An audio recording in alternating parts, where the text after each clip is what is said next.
also work with those, but I can't find them solo. Are they like USB-C or like? No, it's like a. Wes, what are you doing, bud? I was telling David, you can play with that one, but not that one. I want to like splice together like different clips of just Russell fucking around, like and make that like one of the TikToks or a couple of TikToks where he's just fucking around because he'll be on my lap and over here. I'm like, people will come for Russell and stay for the content. Right. I like that now because it's on the ground.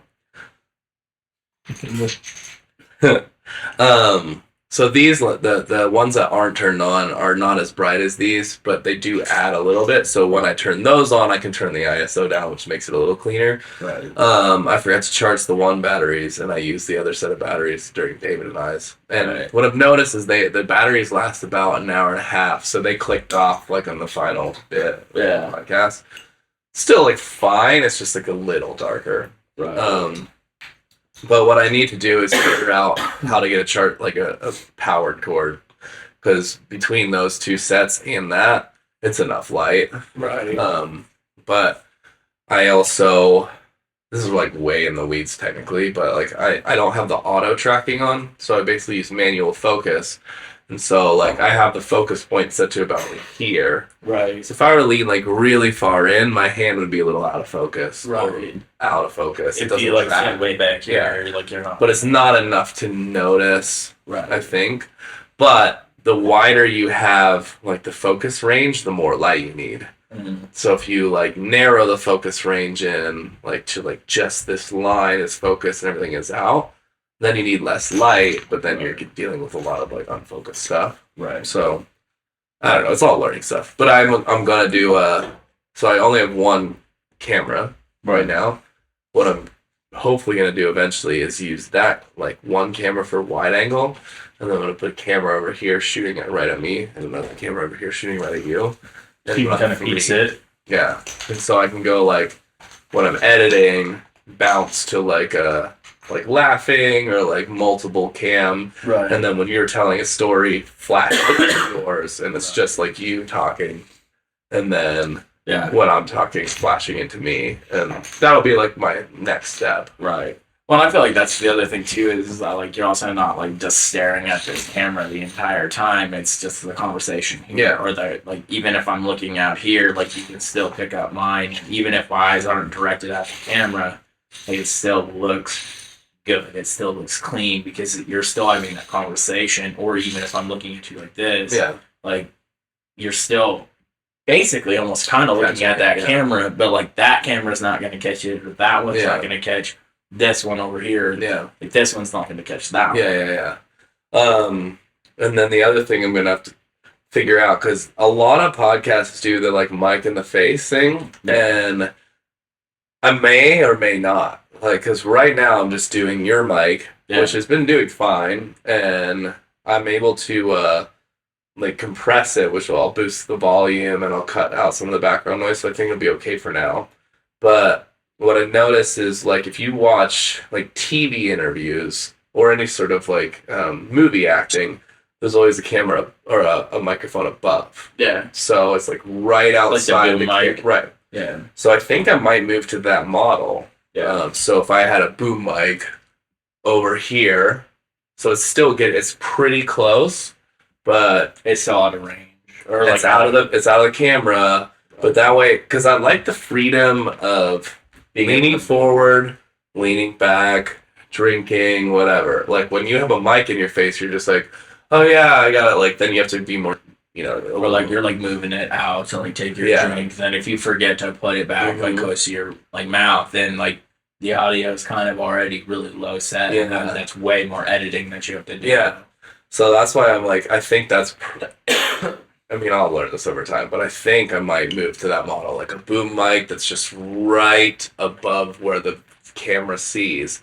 That's sitting like right up here. But see, even like right there, like that was perfect. Like, because you can't see like right here, which is still really close to like you and me or like audience, and I can still move like this. That boom mic's still gonna pick up everything.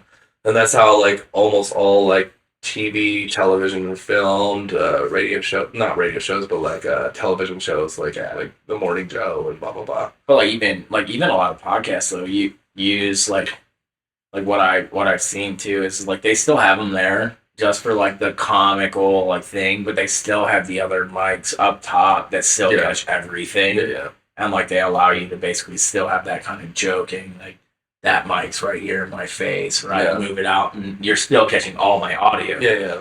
Right, it's still clean and crisp. Yeah. So. Yeah, we'll see. I mean, it's just like learning curves over time, but let's do this shot. All right. Brought to you by Mexico, Cancun. Cancun. Viva. Viva la Cancun. That was a good shot. That was really This good. is the last of the red guy. Yeah, so what was the thing that we were talking about before?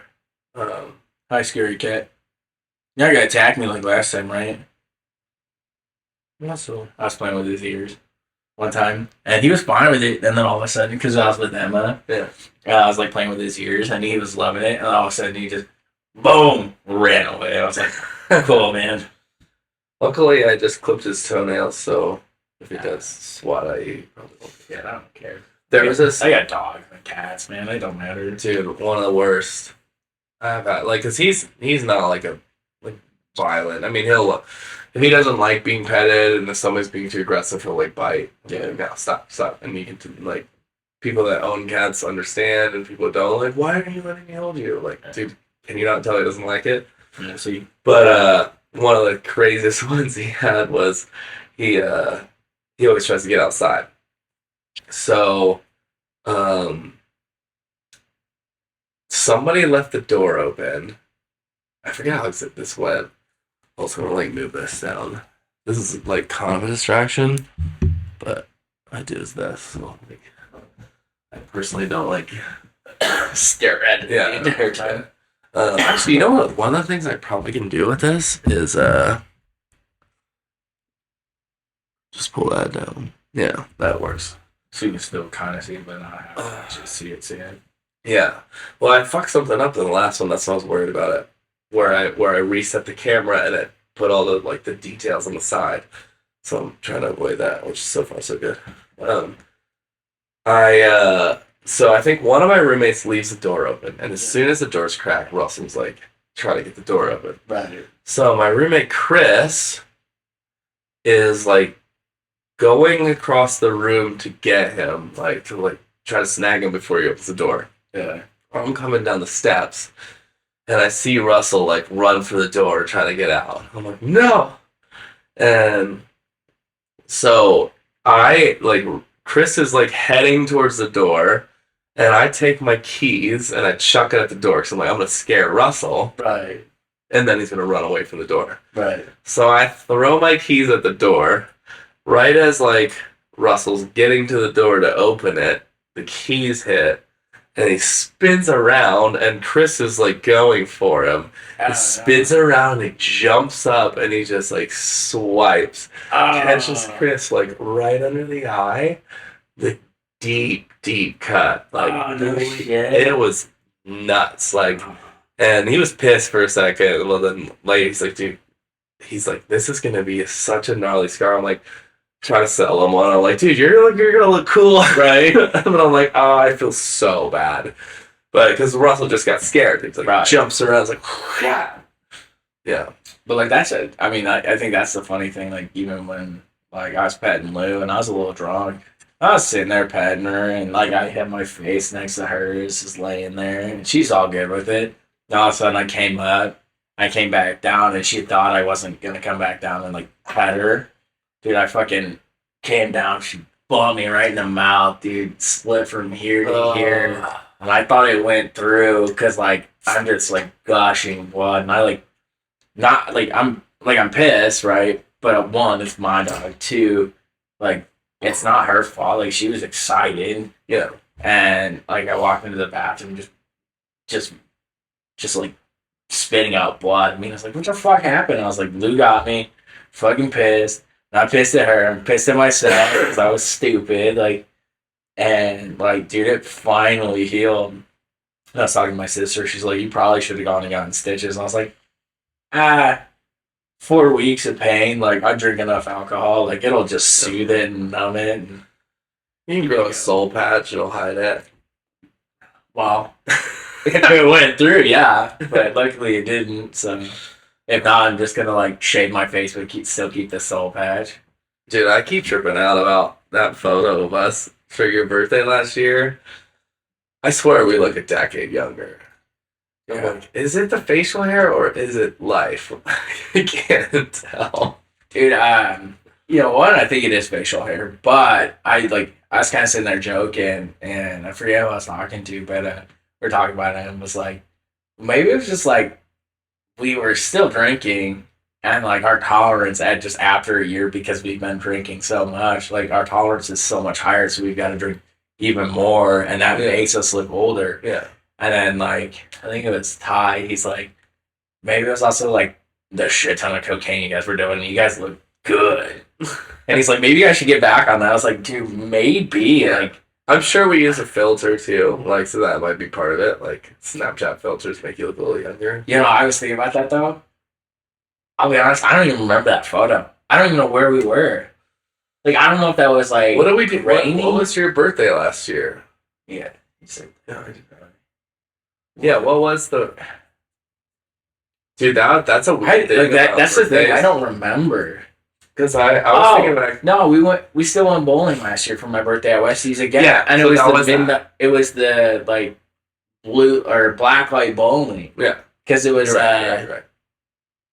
shit, wasn't it a Saturday or something last year? Or Yeah, Friday? remember I was hitting on that girl Sydney, who's friends with Nina and Kiki. Yeah. That was, it seems like not that long ago. And then when I look at the picture versus now, I'm like, holy fuck. Yeah. Dude, it's such a difference. Well, that's when people I always thought especially being younger, and I'm still young compared to a lot of friends that I have. But dude, I was thinking about it, and I'm like, when people say oh, time flies, and I'm like, oh yeah, no it doesn't. But then I'm sitting there going, shit, I graduated high school how long ago? I graduated college how long ago? Moved to Idaho how long ago? Even a year.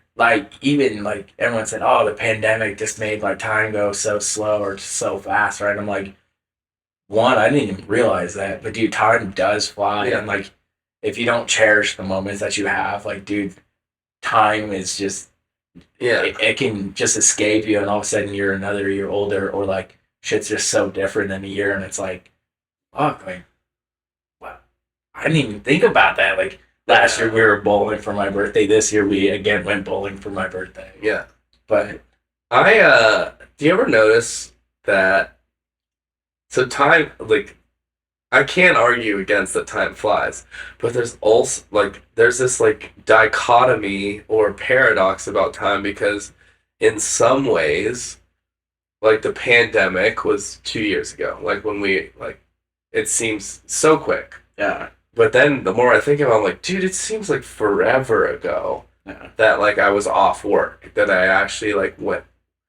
If I think so it was March of 2020, and so we're just past, we're just slightly over 2 years, and it in some ways feels like a lifetime ago that I was sitting in my apartment not working, being just hanging out, this is weird, right? So there's this push-pull of time where it's just in one way I'm dude, it's so weird. It's 2 years already, and in other ways I'm dude, it feels forever ago. And I feel that's kind of weird though too, because I kind of sat there and I'm I was talking about the first things we did during the pandemic, right?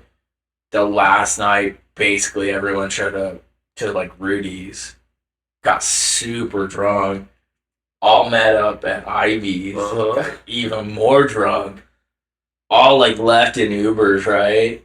And I'm thinking, dude, that was also 3 days of like basically nobody was working because everyone was trying to figure out like their shit, like especially my industry. Yeah. And I just remember like going, all right, like what am I gonna do during this pandemic? And then you're like, yo, let's get into tennis. Let's go play some basketball. Like, let's go.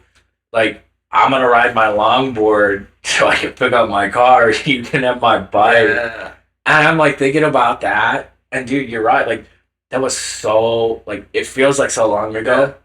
but it was only 2 years ago. That's trippy. You know? Dude, that is a like speaking of that, it's that unsurety, like going into everything shutting down. Yeah. Like I don't know that no one knew how to process that. Like Okay. I was trying to like mentally prepare because I kind of saw it coming.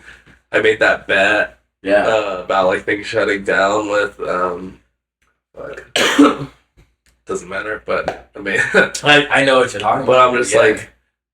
like this is definitely happening, but like what the fuck? Like, cause that's just not a normal thing. Like our entire life, the world doesn't shut down, right? Right. So they go into it, and like, how does one process it? Like when all of a sudden you're like, so we just like put everything on pause because there's this global thing that at the time we had no idea what was gonna happen, and we're just sitting there like, so we're just gonna like not work and we're gonna hang out and Get paid to hang out, I guess. yeah, but even that, I don't even know at that point if we knew we were getting paid.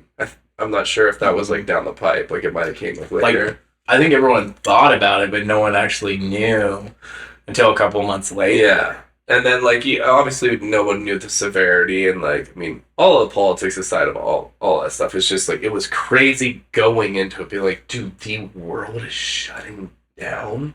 Like what is happening? Like what is happening? And I remember my own paranoia. I literally bought food storage. Yeah, I remember that. And I am not a like You're not a like DJ anxious rapper. guy. Yeah, like and I was just like, dude, I think I should buy some food storage. Like fuck. And of course, like that was the worst time to buy it because it took like 6 months to get here. Like because everyone was doing it.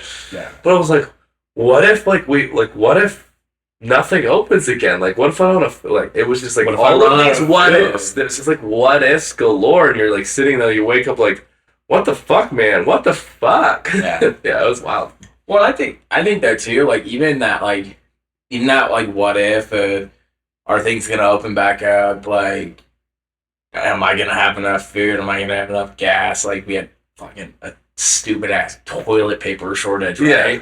But I remember kind of sitting there just kind of laughing at that shit because like I was like, I'll be okay. Like I'll find my shit, right?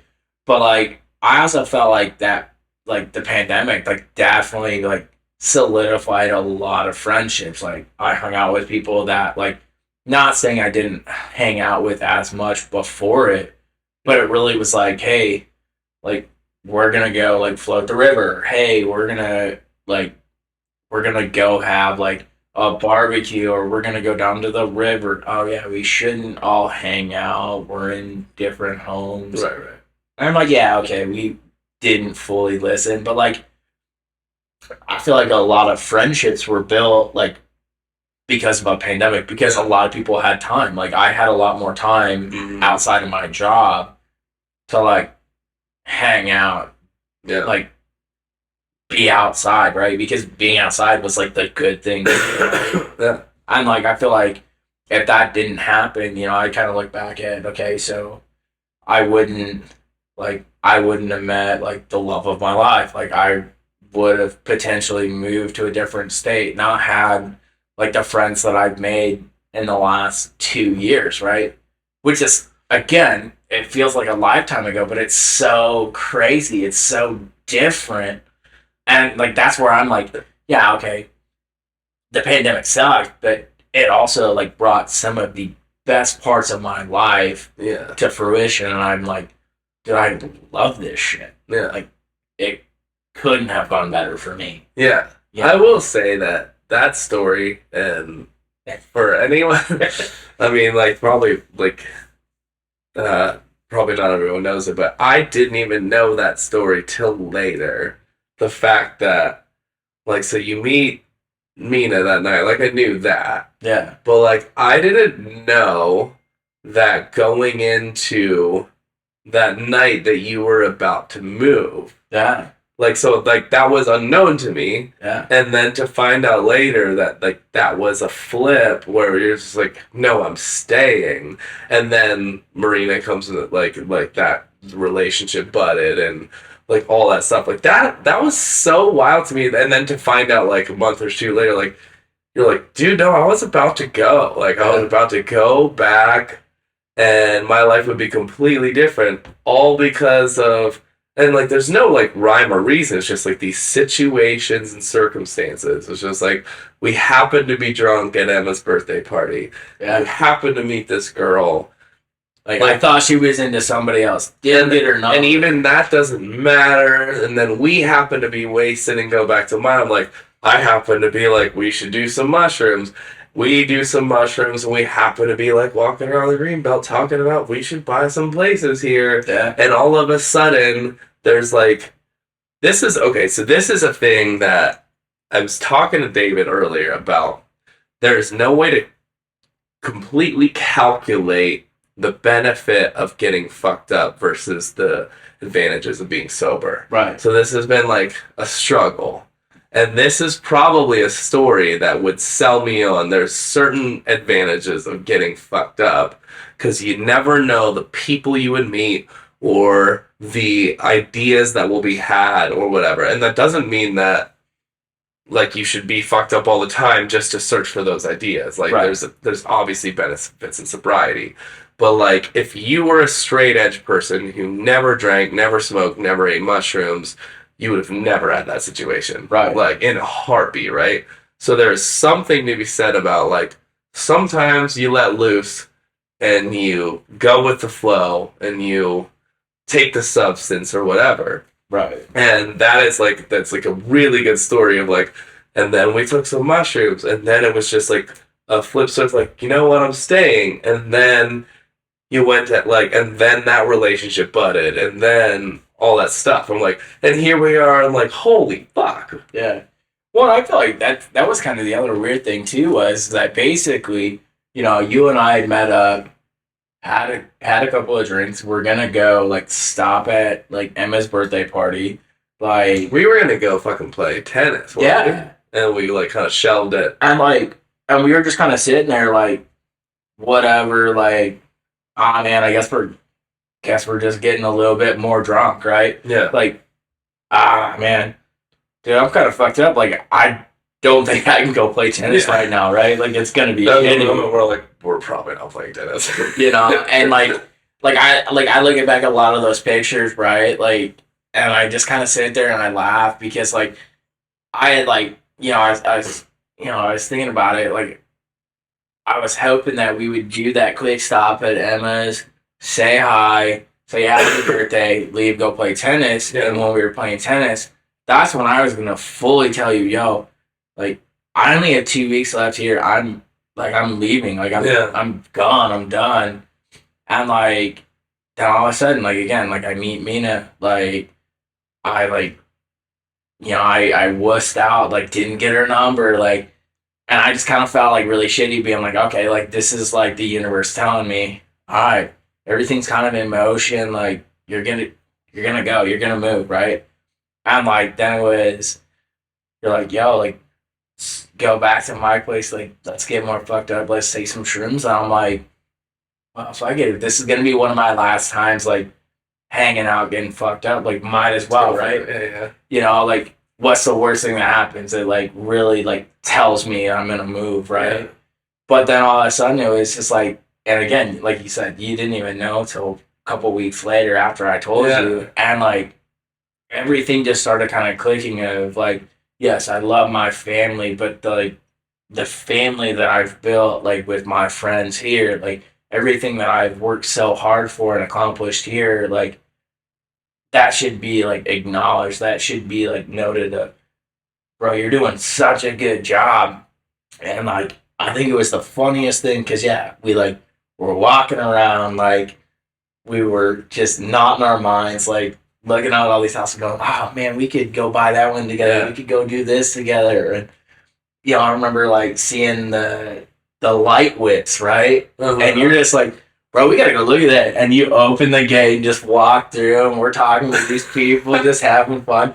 They give us a beer, and we're just both like sitting there talking. I'm like, man, if I move, like, am I gonna find that friend, that person that's gonna still keep me in check, but still take me out of my comfort zone? Yeah. And like do these things that help me like reach something that I could have potentially not done by myself. Yeah. And like, you never know in the world. Like, you never know if that's gonna happen or not. But like, that's huge. Yeah. Yeah. It's a wild. To me, in my mind, it's a wild story. It's probably more wild for you because that's like your decision to stay. But like, even in that moment, when you decided to stay, you still didn't know where you and Marina went. Like, that came a little later. But had you have gone, probably wouldn't be here, right? Like, so because you stayed, that like then came to fruition out through that. It's like, fuck, dude. Like, there's all these parts of me when people are like, everything happens for a reason, and sometimes I'm like, this is so dumb. And then there's other times I'm like, oh my god, like, you're probably not wrong. Like, yeah, but I feel like that's kind of the cool thing about like life in general. Is just like yeah, there is this path, but that path is always changing based on not only your decision but decisions of others, right? And like, no one person walks the same path as another. Yeah. Which is fantastic, right? But like, if you wouldn't have told me to stay, right? If I wouldn't have texted Emma for Mina's number, if Emma would not have given me Mina's number, like, shit would have been completely different, right? Yeah. And like, another funny one is like, again, like the first night that I actually hung out with Mina, right? Like, she was going to pick up her mom and her aunt at Rudy's. Convenient. I'm there drinking with you bartending, right? Yeah. And you're like, yo, like, you should ask her to like get a drink with you. And I'm like, pretty drunk. And I'm like, fuck yeah, let's do it. Why not? What's the worst thing that happened? She says no. Yeah. And like, she said no. She beelined to like the table. And I was like, well, fuck. Like, I guess she's really not into me, even though we've been like kind of talking on and off for like a month and a half. And like, I don't know what it was, but then her mom said something. It clicked in her mind. She's like, fine, I guess I'll come over. And like, dude, like, that shit doesn't just like, I feel like that's like, again, that's not one of those where it's like, it's a predestined plan. It fucking happens. Yeah. And like, that is what life is. It's, things do happen, but like, there's also this random chance, and that completely changed my path, right? Yeah.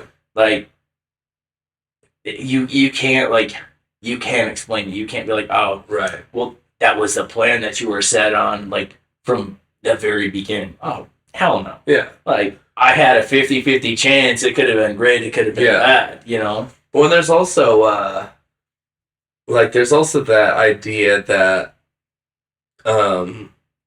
you, like, they say that, like, luck is preparation meets opportunity, right? Yeah. So, like, if somebody says you're like, wow, you're lucky to have met that person, or you're lucky that girl's with you, or whatever, like, and I understand that idea, or you're lucky you got that opportunity.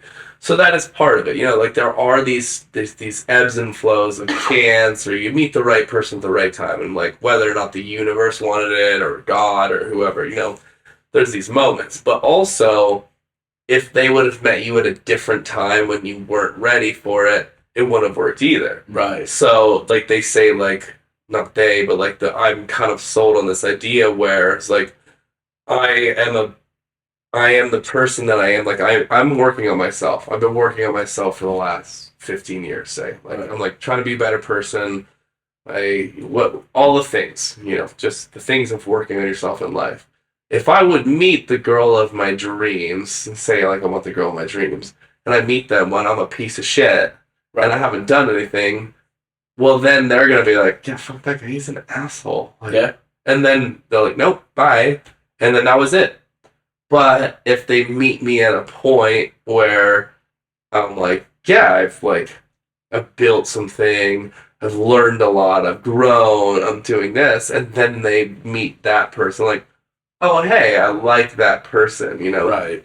So where I'm going with that is like there's this idea of like if you are a person that's like fuck dude, I can't think like I haven't gotten lucky yet or I haven't found the right thing.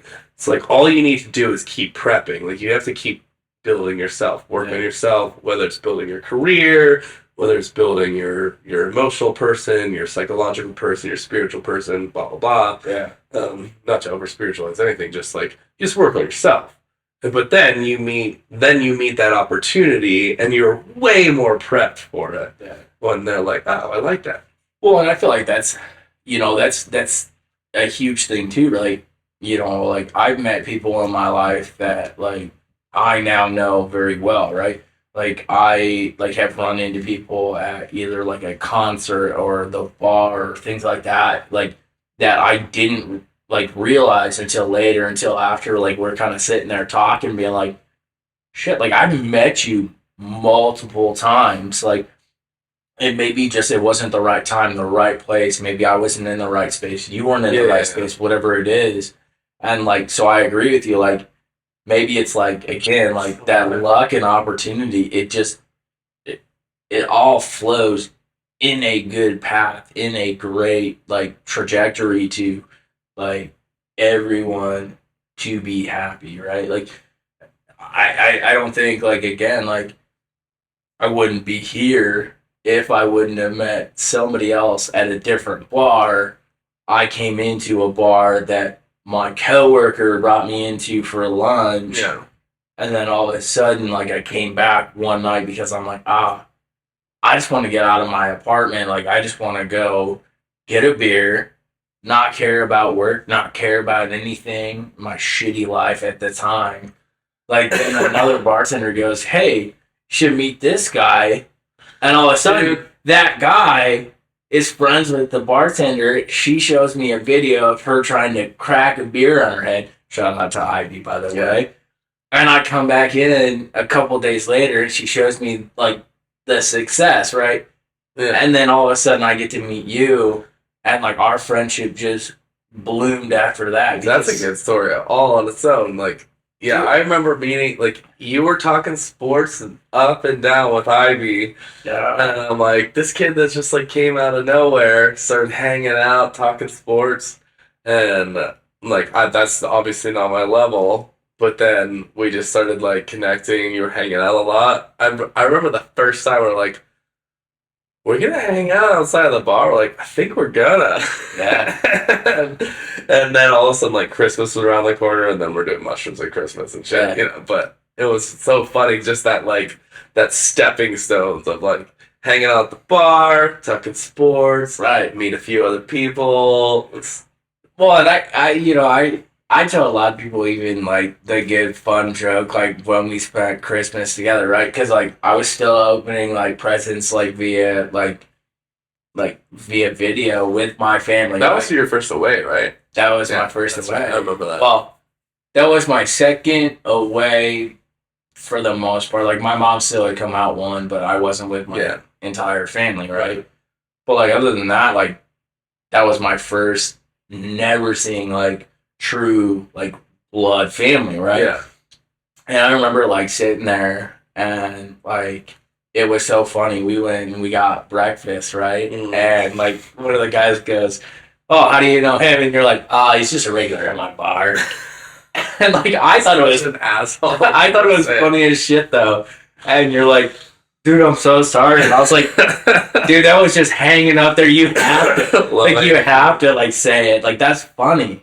But but like how many times also has that joke also come up, just us being out like downtown, like fucking around and somebody be like, oh, how do you guys know each other? And like I'm the one now that goes, oh, I'm just a regular at this bar. Yeah. Like, but that's also the thing too, is like it's funny how things have changed. Like my best friends like now like are people not only that I drink with, but people that like I get to go do fun things with, right? Like I saw David at a Hawks game, right? Baseball, right? Yeah, yeah.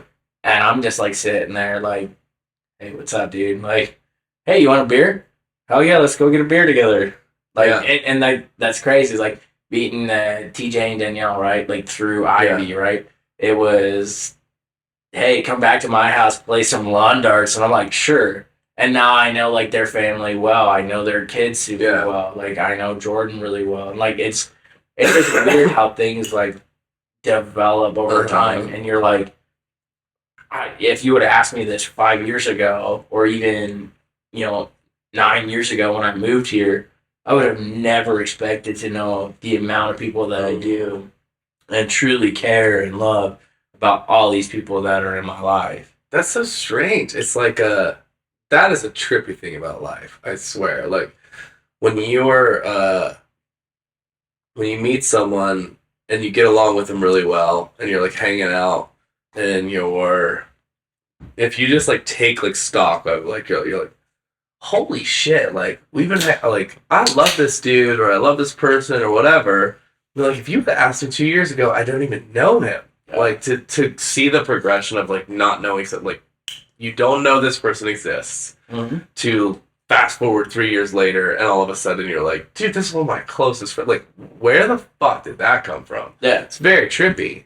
And then like you said, like if you were to ask yourself 8 years ago where you would be, it's like vastly different than what you imagine.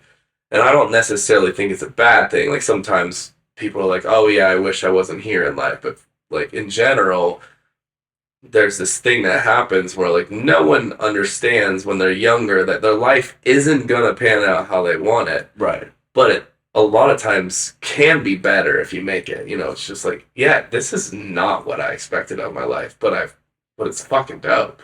What I think that was the other thing. I was talking to one of the guys at the bar, and we had connected just over like driving down to kickball, right? And like just fucking around, right?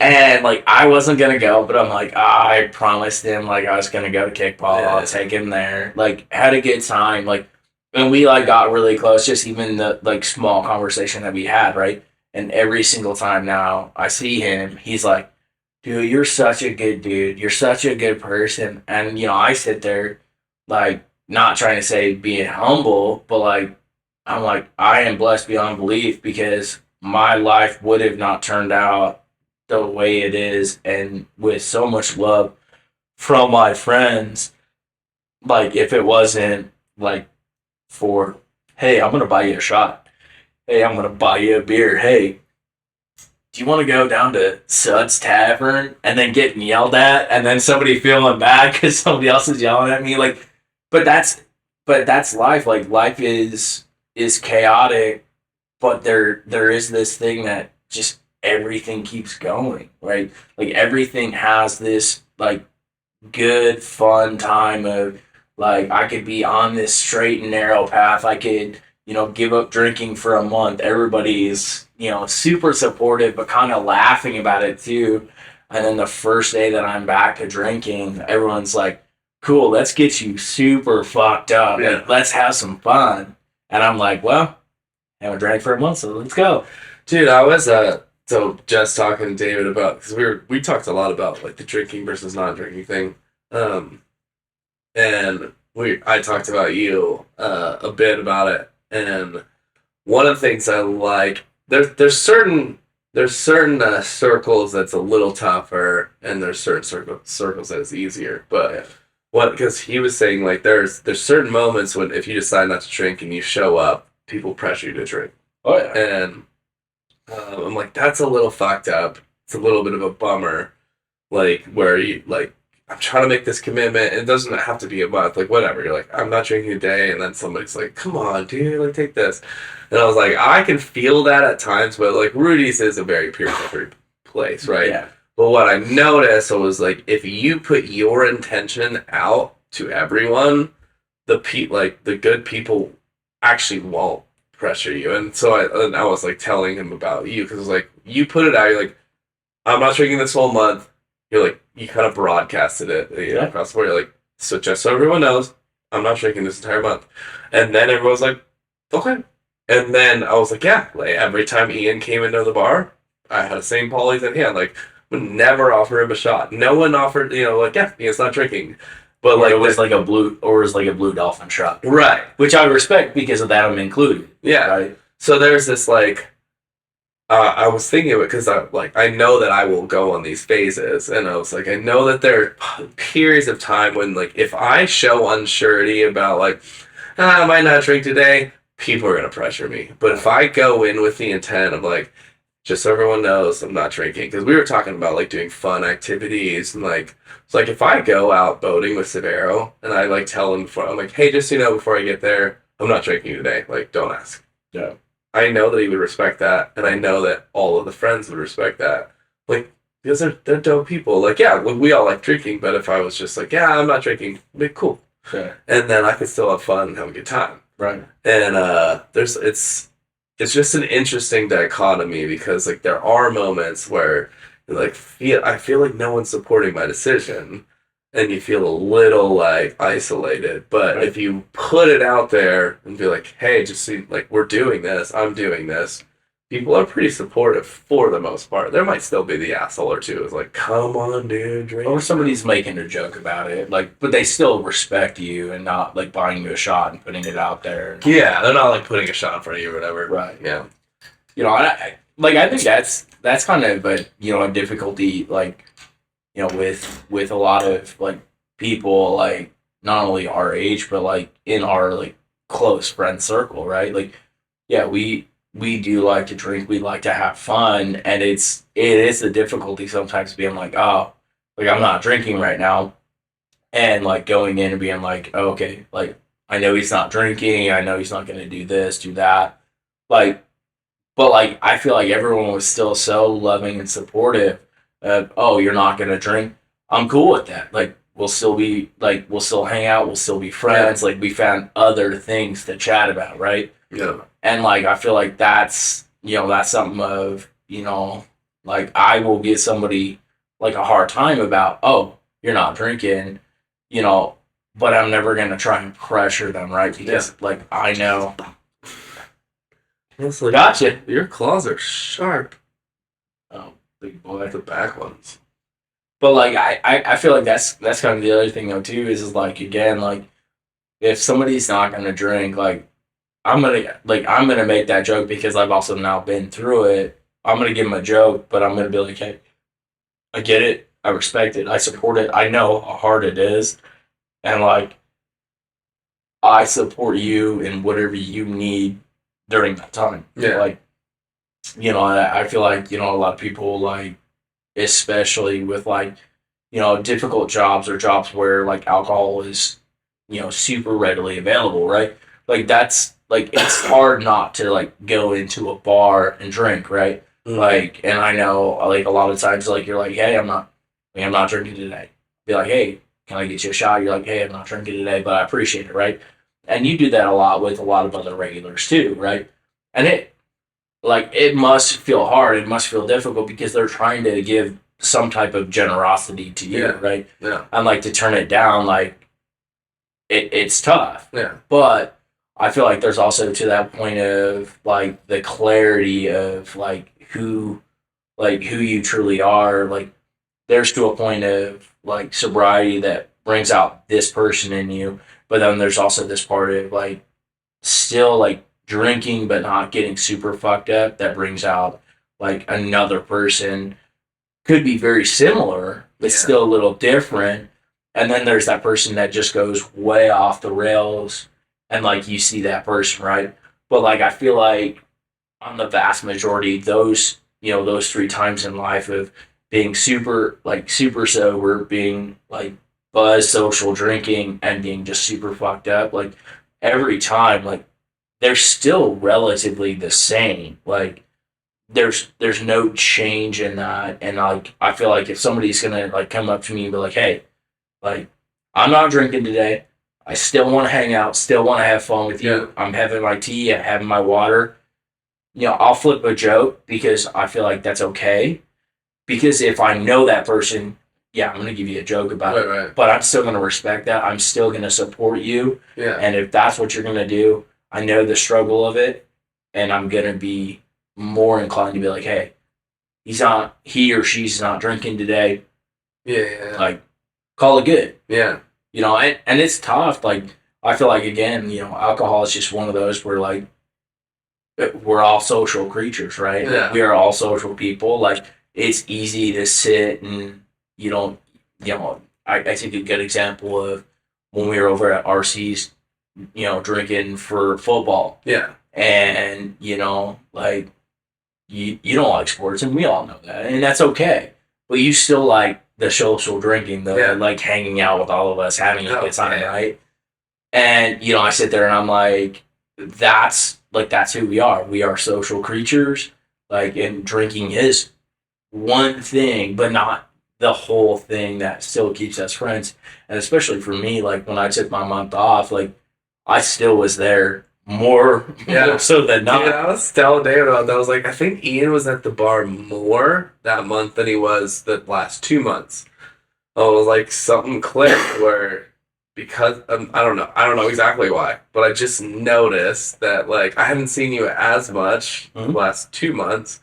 Once you stopped drinking, I was like, I saw you a lot more, and I don't know if you were craving the social or what, but like you were still there, so like you didn't have to have the booze for it, but like you were still there for it.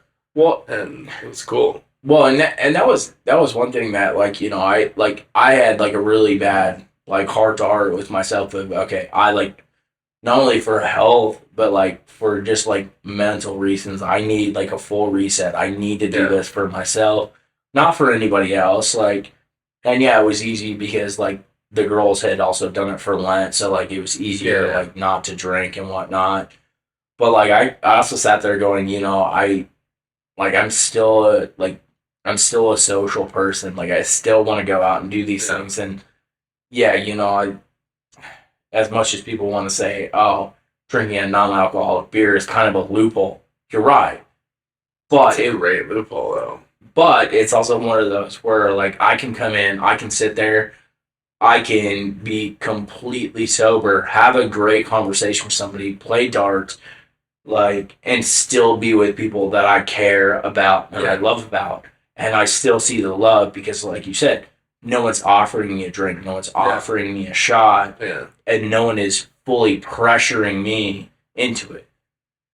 People, excuse me, people were making jokes because, oh, you gave up St. Patty's Day? What the hell? You're right. Like, dude, there's Irish background. There is really no stint of time where you're not going to give up one holiday.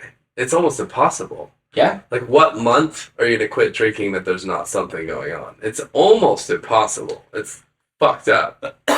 Well, with birthdays, holidays, like anniversaries, like all these things or all these like big critical like points in your life, you're like, oh, I could give up drinking that January, July, or New Year's, February, Valentine's Day. March might be one, but if you have a birthday... But March is St. Patty's Day, though, too. Okay, there you go. April, maybe one, but then you get that edge of spring. Right. And if you have a birthday, or, like, that's the other thing, that you will almost have a friend... Anytime you try to decide to take some time off, something will come up. It's like this, like a push-pull of the universe. Like, as soon as you decide, okay, I'm going to take this month up, or off of drinking, there's like going to be like 2 or 3 things that just immediately flash up. Man, it's this person's birthday, or it's this. Right. You're like, oh, fuck, dude. Yeah. Well, and like I had, it's kind of funny you say that. I had the conversation, this, today with Mina as we were doing all the real estate stuff, and I told her, I said, one of the things that I kind of want to get back into, not like completely give up drinking again for a month, but like I want to take a couple of days off a week. I'll still go see friends, I'll still get like at St. Pauli's or something like that, but like no shots, no nothing. Like, because like I feel like there's still a part of me where like I took that month off, and after that first week, which was like the hardest, right? Like, I felt so much more clear. I felt like super focused. I felt like, you know, the brain was firing all cylinders back when back when I wasn't upset, depressed, and things like that. And like it worked out great for me. But then now the last 6 weeks of like drinking again, like I don't want to say it's terrible, but like I also feel like my brain is it's taking that extra half second, right? Which is it's not bad, but like in that split instant, I could make a terrible decision, and like I don't think it's gonna be a terrible decision where like it's like, oh, like this really fucks up and ruins my life. Yeah. But I could make that like decision, or it takes me longer, and something else happens because I can't control everything around me. Right. Where it's like, oh man, I really shouldn't have done that. Yeah. You know? Yeah. Bro, I gotta pee real quick. I don't know if you do, but we're gonna take a break. All right. Rest. One of the things I was talking to Dave. Oh, that is good. Yeah, right. Oh, dude, that is good. Cheers. Yeah, man.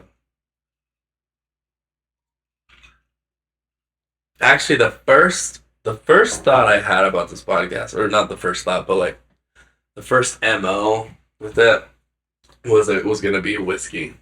Like it was always over whiskey. Like I would do different bottles of whiskey, always in the rocks. That's like my first head thought, and I was like, honestly, I just kind of want it to be like fucked up podcast, like drink whatever, like so. Say what you want to do, what you want to call it. I'll because I can, you know me, I'll drink anything.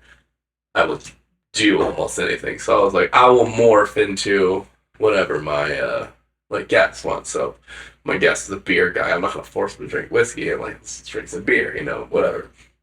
And so I know like at some point like it's gonna be some mushrooms or it's gonna be some cocaine. Like even if I can't do cocaine on camera, but I'm like, yeah, we can do some fucking cocaine and give it before see how weird it gets, you know.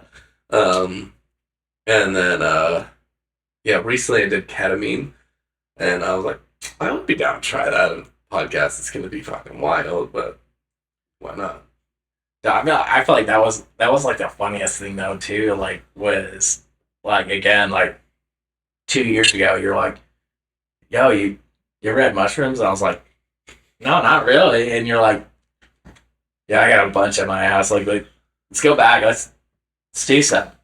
And like, I was a little leery about it because I'm like, God, man, like maybe this is like not gonna go well. But like it was super good. And like I remember like getting back and like I felt like it was like 20 minutes, maybe like not even, right? And we had walked like a shit ton. Yeah. And I'm like, fuck, like there's no way we walked this far, this long. Yeah. And I'm like, dude, like, let's do it again. And I remember like doing the next set and I'm like, bro, I don't feel good. Fucking throwing up and then going, dude, we gotta go back. And then Big Mouth, we walked. And I just couldn't stop laughing. We did mushrooms before at like, was it Christmas Eve? Yeah. That was like the first one, right? Yeah. We went we listened to 21 Pilots, right? Yeah. I remember like sitting there, I'm like, I'm putting this record up, like we're having a good time. I'm like, let me show you this music, and then sitting there like put the record on. It was like I had the ladder that went up and put it. It's just like, yeah, they're still one of my one of my favorite bands in general, but like also on mushrooms is still some of the go-to music, and from that whole thing, it's like it speaks to me. Like I don't know if it's like the music or the lyrics or both, or maybe it's that moment, but there's still times when I'll start tripping. I'm like, I'm gonna put on some 21 Pilots. But I feel like that was like the other like super cool thing about that though too, was like that moment like has gotten me into records. Like I now like have 20 records, and I just love sitting there like while I'm working. Like, yeah, I could put in my earbuds, or I could put on like my headphones, and like that's cool. But like, dude, there's something about like a record that just like, I don't want to say it like takes me back to the moment, but it does. Like it just kind of drowns like it just drowns everything out. It's just, I can sit back, like, yeah, I'm looking at my work email, like, I'm doing something for work. But, like, there's that, like, split second, the first time that song comes out on a record, and I just put my head back and just listen and just, like, I'm so, like, enveloped with the music that just, it makes me so, like, so happy and so calm. So, like, like I could be having such a shitty day. Like, you know, um, my friend passed away just a little bit ago, and you know the the two things that made that so much easier for me. One was I went home and I put on a record. I remember like that record just kind of reset like me, and it was tough because it was also not a record that I probably should have put because it was also like super depressing. But then Isn't like, that weird? You like go for the ones that are just gonna get it out. You're like, fuck it, I'm gonna go really dark. dude, I'm just like bawling my fucking eyes out, right? Oh, yeah. And then I'm like sitting there going, man, I could just sit here all night, like keep listening to the same fucking record, like not even flipping it, like same side A, Just play. and just keep going, right? And like that's when I text you and I was like, yo, where are you? Yeah. I gotta get out of the house. And like luckily I have somebody that loves me and like allowed me to get out there, and like she's That's like, hey, fun. if you That's need fun. me, like I'm there. Like I met you up at the V, and dude, that it just fully reset me being happy, me remembering good times not only of us, but like of him too. And then we got to go do something that you and I haven't done in a while, singing karaoke on a fucking Monday night. It was a blast. That was dope.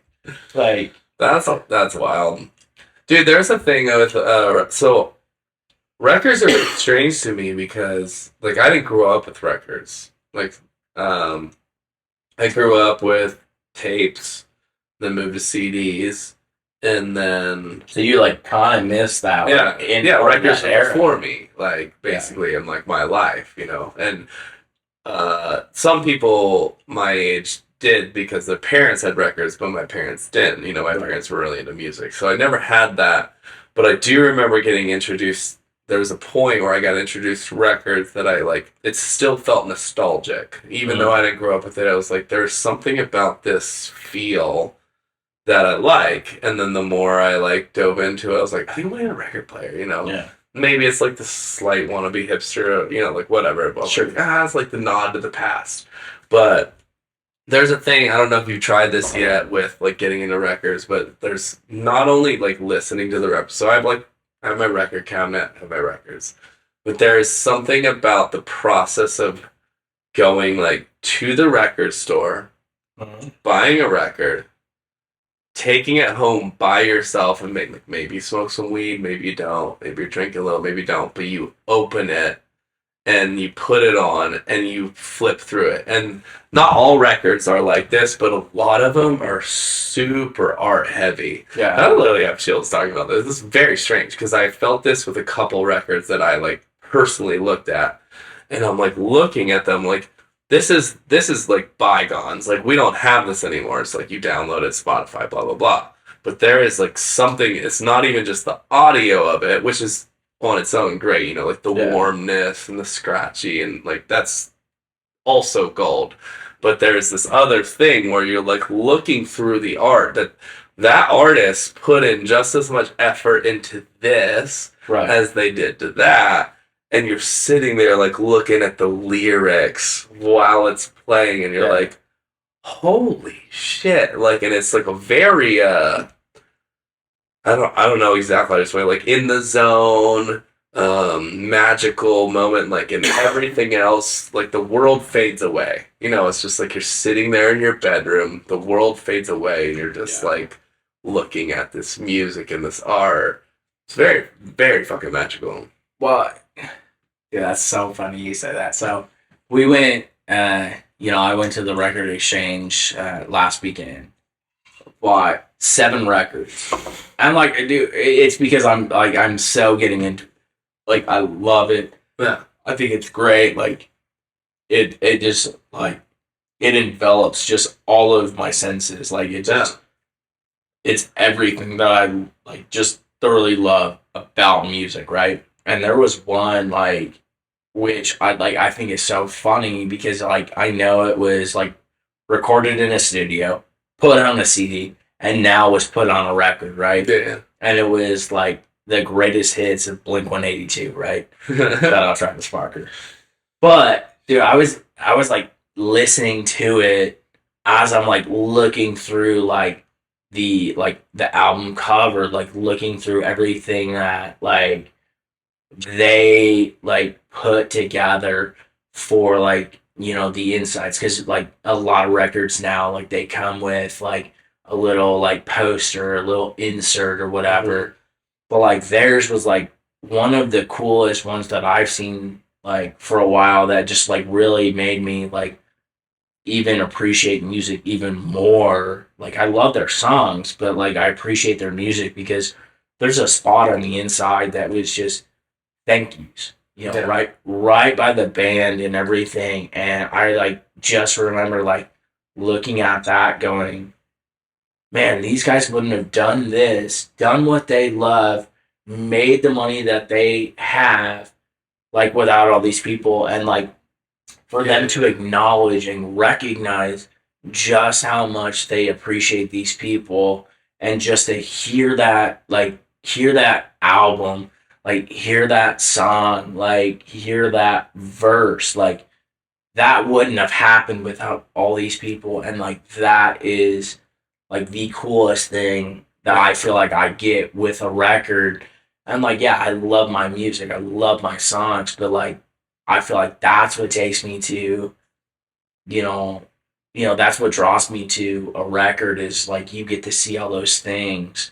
Like I'm collecting, records that are different color. Like I have Dude, those are pink, so fun. Yeah. yellow, blue, white. I don't think red. they used to do that either. No. Like back in the like when I guess 70s. Like I think they're all black, but like that's what I like about newer records. Yeah, like the colors, and then they'll theme the entire artwork based on. Right. It's fucking beautiful. That's really cool. But like I feel like that's something that like I just like I thoroughly love. Like again, like like I bought several records from like Mac Miller, like my favorite like rap and my favorite artist, my favorite lyricist, and like that is never gonna change, right? Yeah. Like I have tattoos like for him, Yeah. because like a lot of like what he like went through, what like he was dealing with at that time, was something that I could relate to, right? Yeah. And I have like either gotten them through like gifts or gotten them through like buying my own records. Like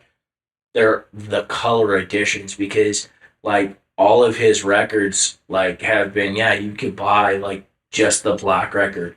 Yeah. Well, like he has done this color ensemble of light to dark, and like I feel that like every time I'm like, oh, like I'm sad, like I have a blue record for him, like I put it on and it makes me think, man, this isn't depressing music, this is great music, like this is something that I'm like, oh, this is just a banger, like this is good times, right?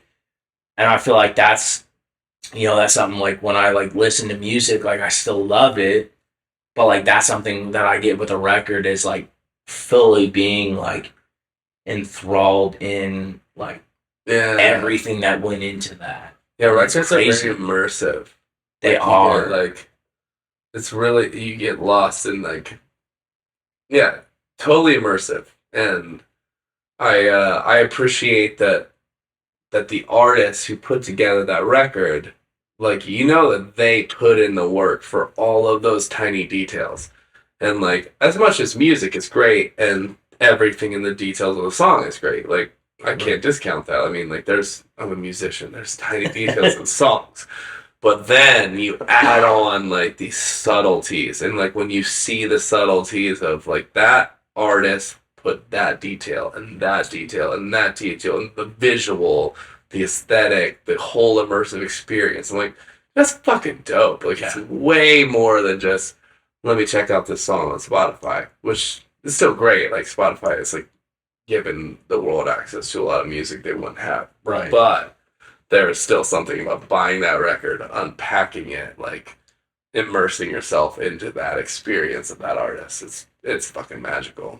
When I, like, you know, it sounds crazy. It sounds, like, really stupid, but, like, I get a ton of joy and a ton of happiness, like, buying a new record, like, pulling off, like, the clear wrap, and the smell that you get of just a new record, like, pull it out, like, look to see what's on it, put it down, like, put the needle down to the record. That like little click that goes when the audio's on and you put the needle down, it goes, yeah. Oh, that's so good. But that's like, again, like, that's when I, like, sit there and I put it down and I'm just like, not like, nothing in the world around me matters at that point for, like, that first, like, 10, 15, 20 seconds of that record. Like, regardless of where I actually started, if I started at the very beginning or I go to a, like, specific song, like, that, just hearing also, like, the audio, that, like, it's not perfect. It's not like when I go to Spotify and I listen to a song and it's, like, it just sounds so smooth. Like, I want to hear those things when I buy a record that aren't 100% perfect, that I feel like a record brings out. Like, a musician is just a tiny bit off key, but it's still perfect in that song. It's like, like, it just, like, I can't even describe, like, the feeling that you get. And, like, I'm not a musician, but I love it because it just makes me think of, we're all imperfect humans, like, but this is still a perfect song. It's a perfect melody. Like, it's just something that's just, it gets me, and I'm at a loss for words, man. Have you, like, beyond records, there's artists that do this, which I really appreciate, but speaking of imperfections, like, they, like, leave their mistakes in. Have you ever noticed that with, like, certain artists? And, like, it doesn't happen that often, but there's certain times when, like, they'll fuck up the words I'm singing. And they're like, fuck it, that was funny, or that was raw, and they leave it. And, like, that is the final track. Yeah. Like, I can't think of a lot, but, like, there's a band, Group Love, that I listen to, like, that has done that. And I appreciate that, because obviously, normally what you would do is you redo it. You want to make it perfect, right? You just, like, sing it how it is. And you edit it, you get rid of the mistakes. But there's, like, every once in a while, artists are like, no, this is fucking dope. Like, this is better. Yeah, we fucked up. And it was, everyone fucks up, like, and they just, like, portray that in the song. And like, speaking to that happens in certain moments of recording. I'm like, just leave it. Like, we all fuck up. We all, like, we had a mistake in music or a song, and we laugh about it. We learn from it. Well, I feel like that also happens, though, too. Like, when you get, like, when you go to a concert, right? Like, you see, like, these bands just get so, like, or an artist specifically, right? They get so, like, enthralled in their music that they love it so much that they fuck up their own lyrics. And it's okay. Everyone loves it. Everyone's great, right? Like, I think that's the best part also about music is that, like, it doesn't have to be perfect to be perfect, right? Like, it's just like beauty. Beauty is in the eyes of the beholder. And, like, that is what music is, right? Like, you and I could listen to the same song and have a completely different ideology of where that song was going or what they were trying to say. Right. But it's still just, it's beautiful. It's a masterpiece. Yeah.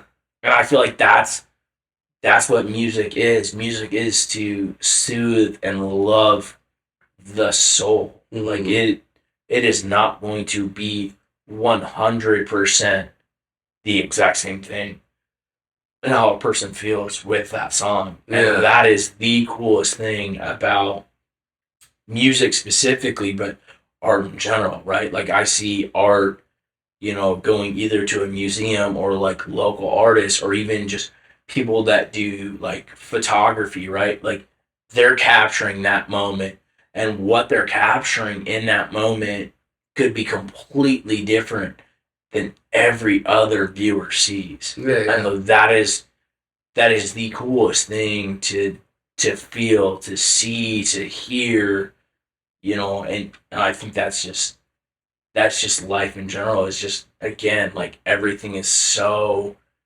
it's so self-driven. It's so, this is how I perceive it. This is how I, think about it. And it's amazing. Yeah. Yeah. And then like yours, well,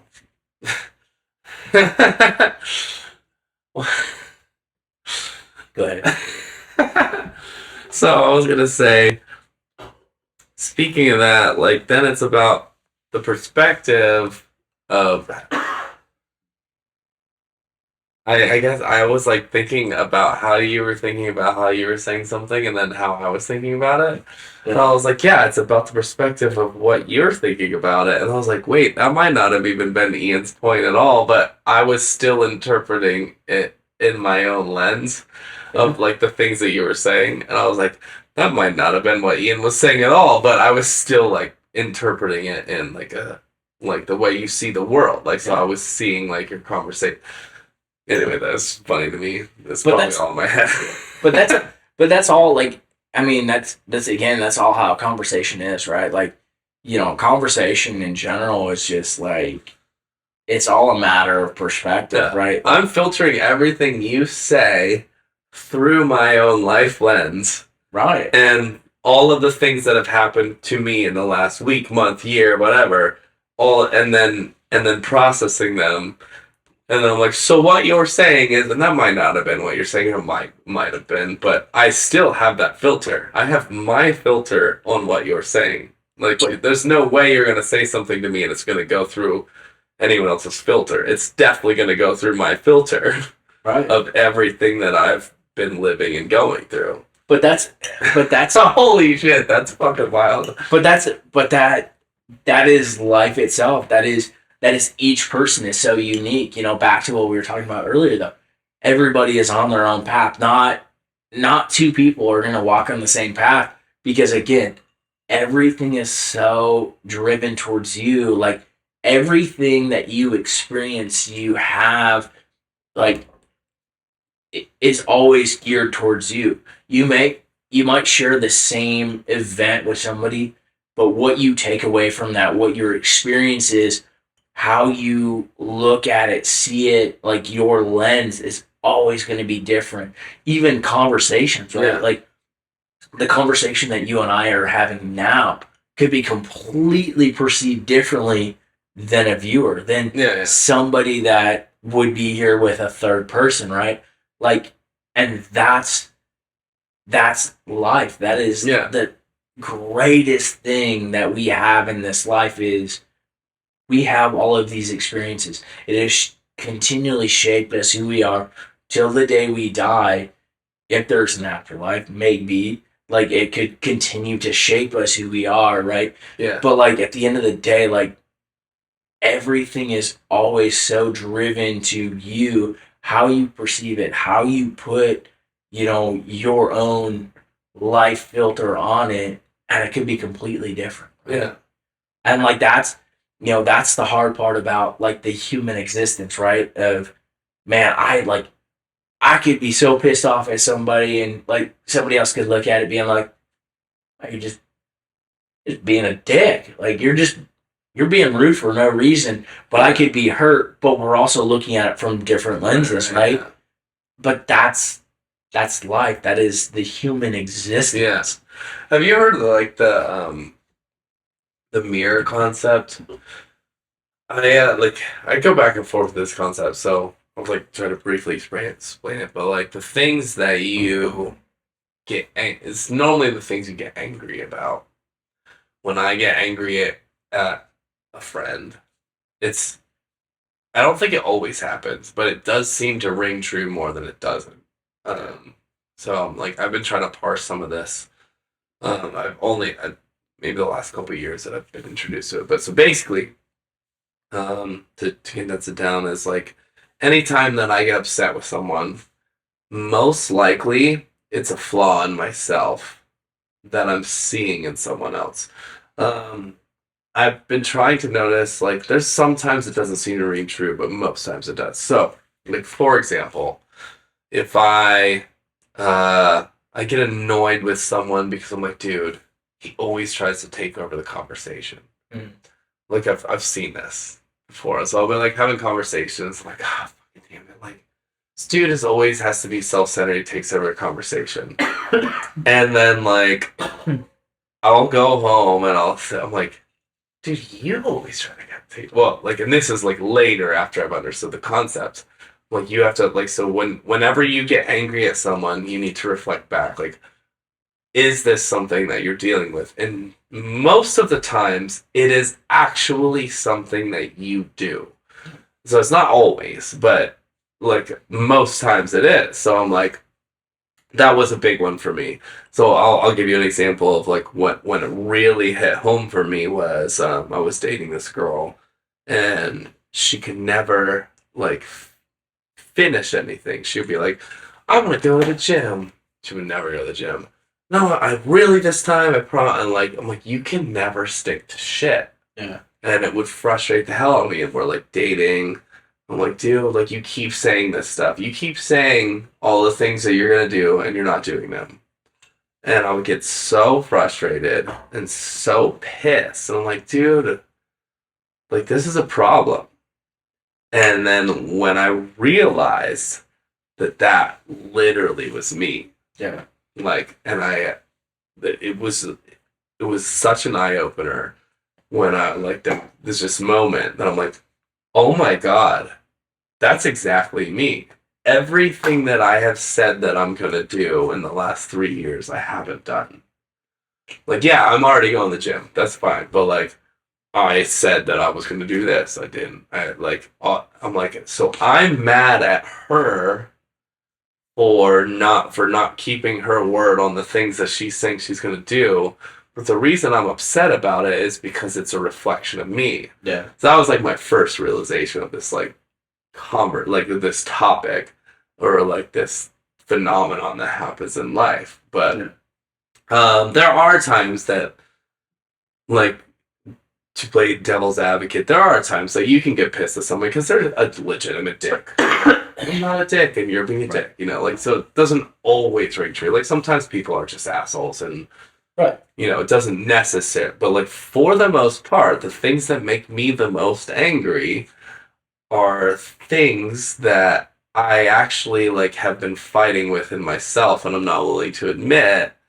And I see it in someone else, I'm like, God damn it, like that person keeps doing this thing. And like if I were to see somebody, I'm like, dude, he's just such a sloppy drunk and he's just like being an asshole. And I'm like, oh, that's what I do. Oh shit, that's oh me. yeah. So like it's long like I'm just learning to recognize it, but I don't know if you've experienced this at all. I feel like I definitely experienced that, but like, you know, I guess maybe one thing back to you is just that like, you know, like you are a little bit older than like our friend group, but you are still like young compared to a lot of other people. But like, do you ever look at like the fact that like you get like frustrated or angry at somebody because like they're kind of like a younger version of yourself or like they're in like a similar position as you and you're like, God, if I'm a dick or I'm an ass, like I can maybe help them make a better decision that I didn't choose or I didn't make. Yeah. Like, have you ever had that thought? Mm-hmm. Yeah, 100%. And that sucks. Like that right there sucks because like I've seen like friends that are like either the same age or younger, but just in a different spot in life, and you're like, no, don't do do the that. same thing that I did. Like it's gonna piss you off, or it's gonna piss everyone else off around you, and yet they still do it. You're still friends with them, but you still harbor that like frustration. You're like, what were you thinking? But you already know in the back of your head, you know what they were thinking because you have already had that thought. Yeah. Dude, I think that is the hardest thing though too, like watching other people make decisions.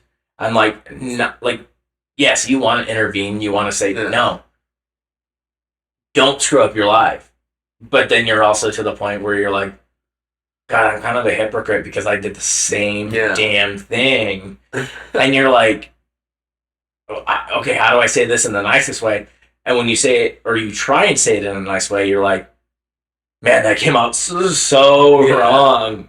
So one of the things, there's this, this is another thing that's kind of similar, but when you first discover a thing, like, I'm gonna use a topic that is not close to me, but say you become a vegan.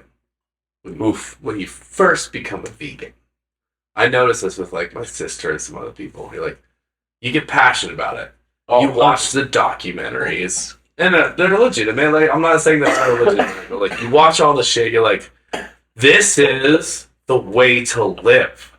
So you discover all the things, and then you take that information and you shove it down everyone else's throat. You're like, if you're going to be my friend, or like if you're going to like ride, like, I can't believe you would eat that fucking meat when you like, let me tell you all the things, and like you just get preachy, right? Yeah. So that happens with almost every learning lesson. Like, you learn a thing and you're like, well, now everyone needs to know this thing. Right. Like, and so you just start spreading it around and you start like pushing it down. And so that's what happens, like, as when I first started getting older and thinking that I'm like graduating, I would be hanging out with someone younger. I'm like, you need to understand my lessons, and like I would just start shoving it down their throat. Yeah.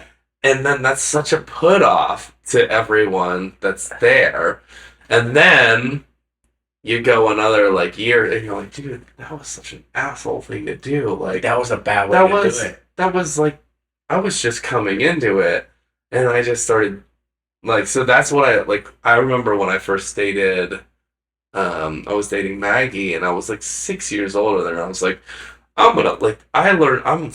learned all these lessons. I was like, let me tell you, once you get to be my age, you will understand that the things that you're doing. I was like, dude, that's so fucked. And then like the older I was like, oh my God, I can't believe I did. Like, but it was I know exactly what you know. It happened. It sucks, dude. That is the worst realization though, especially being older than like friends, like significant others. Is like you're like, no, don't do that. Don't make that decision. I'm like, it's like, oh, I feel like I'm older. I'm wiser than you. But like at the same point, you're like, I'm not actually wiser than you. I just also made that mistake, and like you need to make that mistake because like it's gonna make you better. This is gonna help you out. But if you can realize then that like, do you want to be the asshole that says, I'm older than you, you need to listen to me? That's terrible. Like, or do you understand that everyone goes through their process? You want to help them along the way, but like, you're not going to like change somebody's path. Like, you definitely want to help. Like, I do think that if somebody hangs around me, they might glean a thing or two, and they may not make all the mistakes that I did, but they will if I shove it down their throat. Like, if I'm like, this is what you need to do to be like, but like, I mean, I look at like, I look at people that are older than me, right? That like, I feel like, oh, like they might have their life together more than me, right? And then all of a sudden, either like one thing completely changes their life, right? Like, I think a lot about like, I am, I'm a social drinker. Like, I love to drink. Like, I love just how good I feel to that point of like not being sober, but being buzzed, but not to the point where I'm like super drunk or like blacked out drunk, right? And that line also like it varies, like, and it just it's a circumstantial thing, right? But like I look at people that are like substantially older than me, then I'm like, why the fuck did you do that? Why did you decide to do this, right? And like, I have been lucky and I have been fortunate enough, again, worst case, knock on wood, like I have not gotten, there you go, not like, not gotten a DUI, right? And there have been so many times when I probably could have been pulled over that I have been over the limit and like I've gotten away with it. Yeah. Like I remember one time we were at Suds and like I like said, "Oh yeah," like Ray's coming to pick me up, not a problem. Got in the car, drove home. I remember pieces of that drive. I remember getting home, like, and I got home and I was so fucked up. And like there is a thing with alcohol with me, and like when I get into my head, like I have a seizure. Like it sucks. Yeah. And like it's not something that I'm gonna go to the doctor and be like, hey, like I get really fucked up and then I get depressed and then I have a seizure because they're gonna be like, well, don't drink. Right. And I'm gonna tell them, well, you can go fuck yourself. But I like it. But like I also look at like people that like have been caught for it. I see the ramifications, and like it's definitely helped me fix it. But I'm also like I also kind of sit there like going, yeah, I'm younger, but why the fuck would you do that? Why would you put yourself in that situation? Why would you do all these things? But like at the end of the day, like I've also done the same thing and just been so lucky, so fortunate that I haven't been caught, right? Yeah. Like I like remember like 4th of July, like, and I always tell the story because I think it's funny as hell. Like it wasn't funny at the time, but now it is looking back. Like I had, like we had been drinking. I have to pee. Can we pee and then tell the story? Perfect. Fuck yeah. That is good whiskey, huh? Dude, I like that, man. Where'd you get that? It's the liquor store. Well, I got that. Well, I'm probably not gonna have any more. Just in case. What? I'm not gonna have any more. You can have more, but I'm not going to. Thanks for letting me have more. Well, I'm saying don't feel obligated because I'm not gonna have more. This podcast is sponsored by Bird Dog. Peach flavored whiskey. It's delicious. It is delicious. It goes well on ice. It's really good for podcasts. I feel like you could like make like a really good mixed drink with it and like get super fucked up without knowing it. I feel like that. Well, this would definitely make a nice old fashioned for sure. Just like the little peachy vibe. Instead of an orange, in it, you could do like a peach like old fashioned. Yeah, like that would be fucking delicious. you could have like the little instead of it like the fuzzy peach peel. Yeah, That'd be cool. and then do a little like basically take like and peel the peach off, and then like cut a little peach like piece off. Yeah, and like put it in your drink. Yeah, Dude.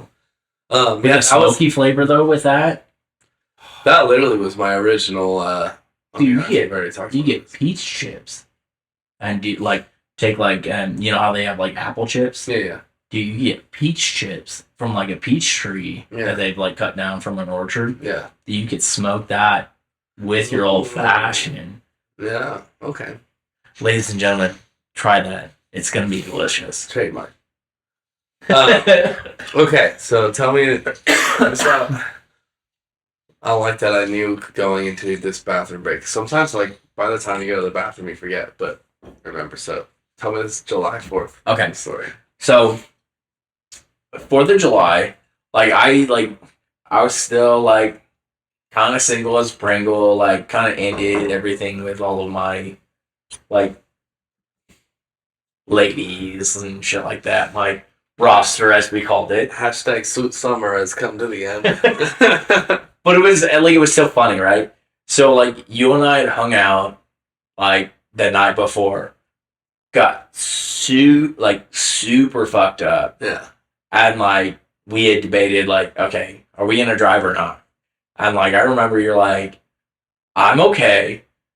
We're in the car, no music, like, we're just gonna put the air on, like, we'll talk in the car, I'll drive home. And I'm like, okay. Like, I respect that. We got home, got up the next morning. You drove me to my house. I picked up my Jeep, and you and I went to Joe Mama's.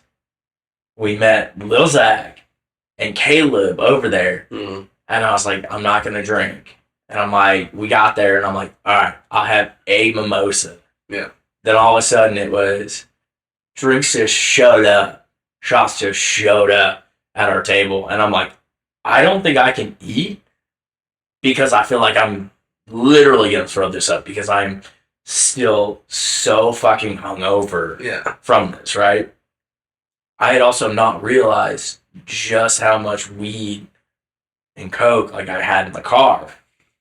And I'm like, whatever, it's fine. I remember being like, just like, still pretty buzzed after Joe Mama's, Yeah. driving home. And I was supposed to meet the girls down to go float the river. Yeah. I was already 2 fucking hours late. And I'm like, fuck.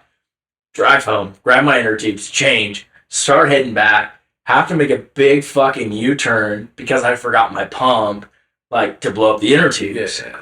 And I'm already running even more late.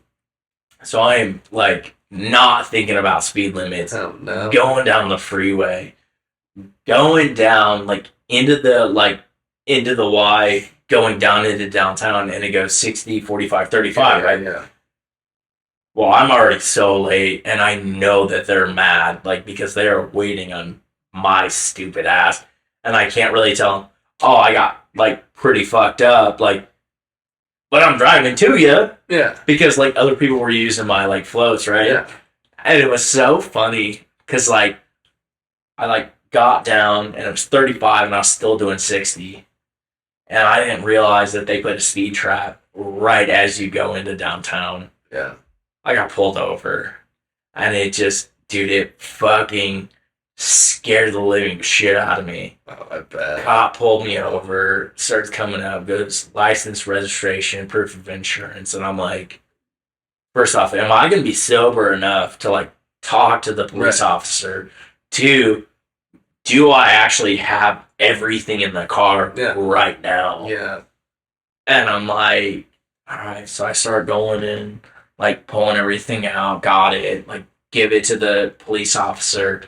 All of a sudden, these 2 little import, like, sports cars just fucking blow past us. I'm like, I'm off on a side street. Yeah. Not, like, because that's, like, what you're supposed to do, right? Like, there's no place in a shoulder, like, in downtown Boise, like, you pull off on a side street. He, like, goes, and he's like, I'm going to let you off with a warning. I'm not even going to write the ticket. I got to go get those guys. Happy 4th. Get to where you're going. Stay safe. And I remember, like speed limit was 35 still there. And I'm driving, like, 20, 25 miles an hour. I get there. And I, like, remember, like, coming in Amy's place and going, I need a minute. I got pulled over. And I just, like, threw like, all the drugs and everything that I had, like, on the table. And I'm like, if I would have gotten pulled over and, like, they searched my car, like, I would have, like, completely gone to jail. Thrown my life away for some fun thrill, right? Yeah. And, like, it was so funny because, like, they're all laughing at it. And, like, I have my Apple Watch set to, like, when, like, my heart rate's over, like, 200, like, it, like, beeps at me to, like, breathe. Dude, it was, like, 210, like, almost 215. And I just, like, remember, like, laying outside, text coming up, and I'm just, like, I can't physically, like, come back down, right? And that is a blessing in disguise because I, like, not ever carried, not only that much, just I've never really carried my drugs like that ever before. You just have a lot of drugs. Yeah, tell me about it. But remember, not a drug dealer, supplier of friends. Big difference. Yeah, that's what I mean. But dude, I remember, I remember that day, and I'm just like, dude, like that was kind of a turning point for me, like in life. Just thinking back about, like, again, like mirroring my life, like another person like could have done the same thing, and I would have probably scolded them. I would have probably been pissed off. Yeah. But like now, I'm like, oh, I get it. Like, Yeah. that's stupid. Like that. What the hell were you thinking at that time that you thought that like all that weed, all that coke, like, and being like pretty buzzed and driving, thinking, oh, I'm okay. I'm never gonna get caught, Yeah. right? It's so crazy because you just get comfortable. Like, you get comfortable, whether it's carrying some stuff or, like, I mean, I notice as a bar, like, as someone who definitely pushes the line sometimes, just like, no, like, I'm good. Like, just like how Cole got his DUI. Like, he was like, dude, I haven't had a shot in a while. Like, I'm like, okay. I'm fine. But your level of drunk is way over the limit, even though you feel good. The reason you feel good is because you're an alcoholic, or not, but you're used to alcohol, Yeah. right? So like You have that's, that tolerance. and I noticed that so many times when like last night, I'll admit, like I guarantee if I got pulled over, I would have flown way over. But I remember like walking around, like I feel fine, feel good, I'm coherent, I can walk in a straight line. I'm gonna drive my car home and I'll be safe. But if I were to get pulled over, I would have blown way over the limit. I know this for sure, but like that's the Right. problem with like your level of tolerance versus what's the legal limit and shit. And Well, like that's the argument you make in your mind every goddamn time. You're like, you know what? I feel good. I feel fine. I can do whatever. well, and I like, that was like the last time that like you and I like went to the strip club with David, right? Like I felt good, like, and like I was like, oh, okay, like I kind of hit my limit, like I'm not gonna drink anymore, like I'm gonna stay and hang out. You bought me one more shot, and I'm like, it's one shot, like we'll be totally fine, like Yeah. not a problem. And like you had gotten really drunk, right? And I'm like, I'll take you home, and like all of a sudden, like you like tell me, no, I need my car for tomorrow. I'm okay. Follow me home. We'll be good, right? And like if I was like fully sober, I would have been like, no, dude, get the fuck in my car. Like Yeah. I'm gonna take you home.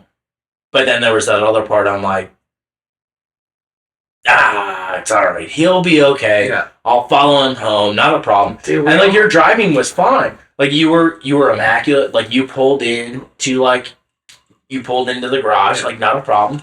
I we took all off. make our own excuses for ourselves, and then like we just there's just these levels of like you kind of as you slip into like some sort.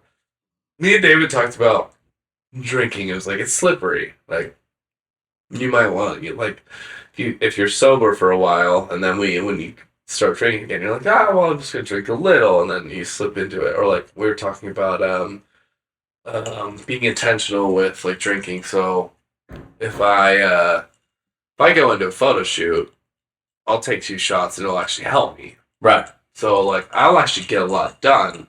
Like I have an intention with the alcohol. I'm like I'm gonna take a shot or two.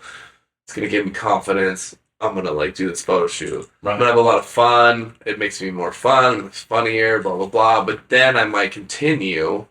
And then I'm hungover, and then the next day I start drinking, and now my intentions goes out the window, and now I'm a little too fucked up. And so there's this like slippery slope that happens where like you have some good, or you have like the socialness or whatever, and then you'll get like slipping into this slope where you're like, no, like I'm fine to drive, or I'm fine to do this, or I'm fine to do that. And that's where like there's this middle level that we don't always know how to find.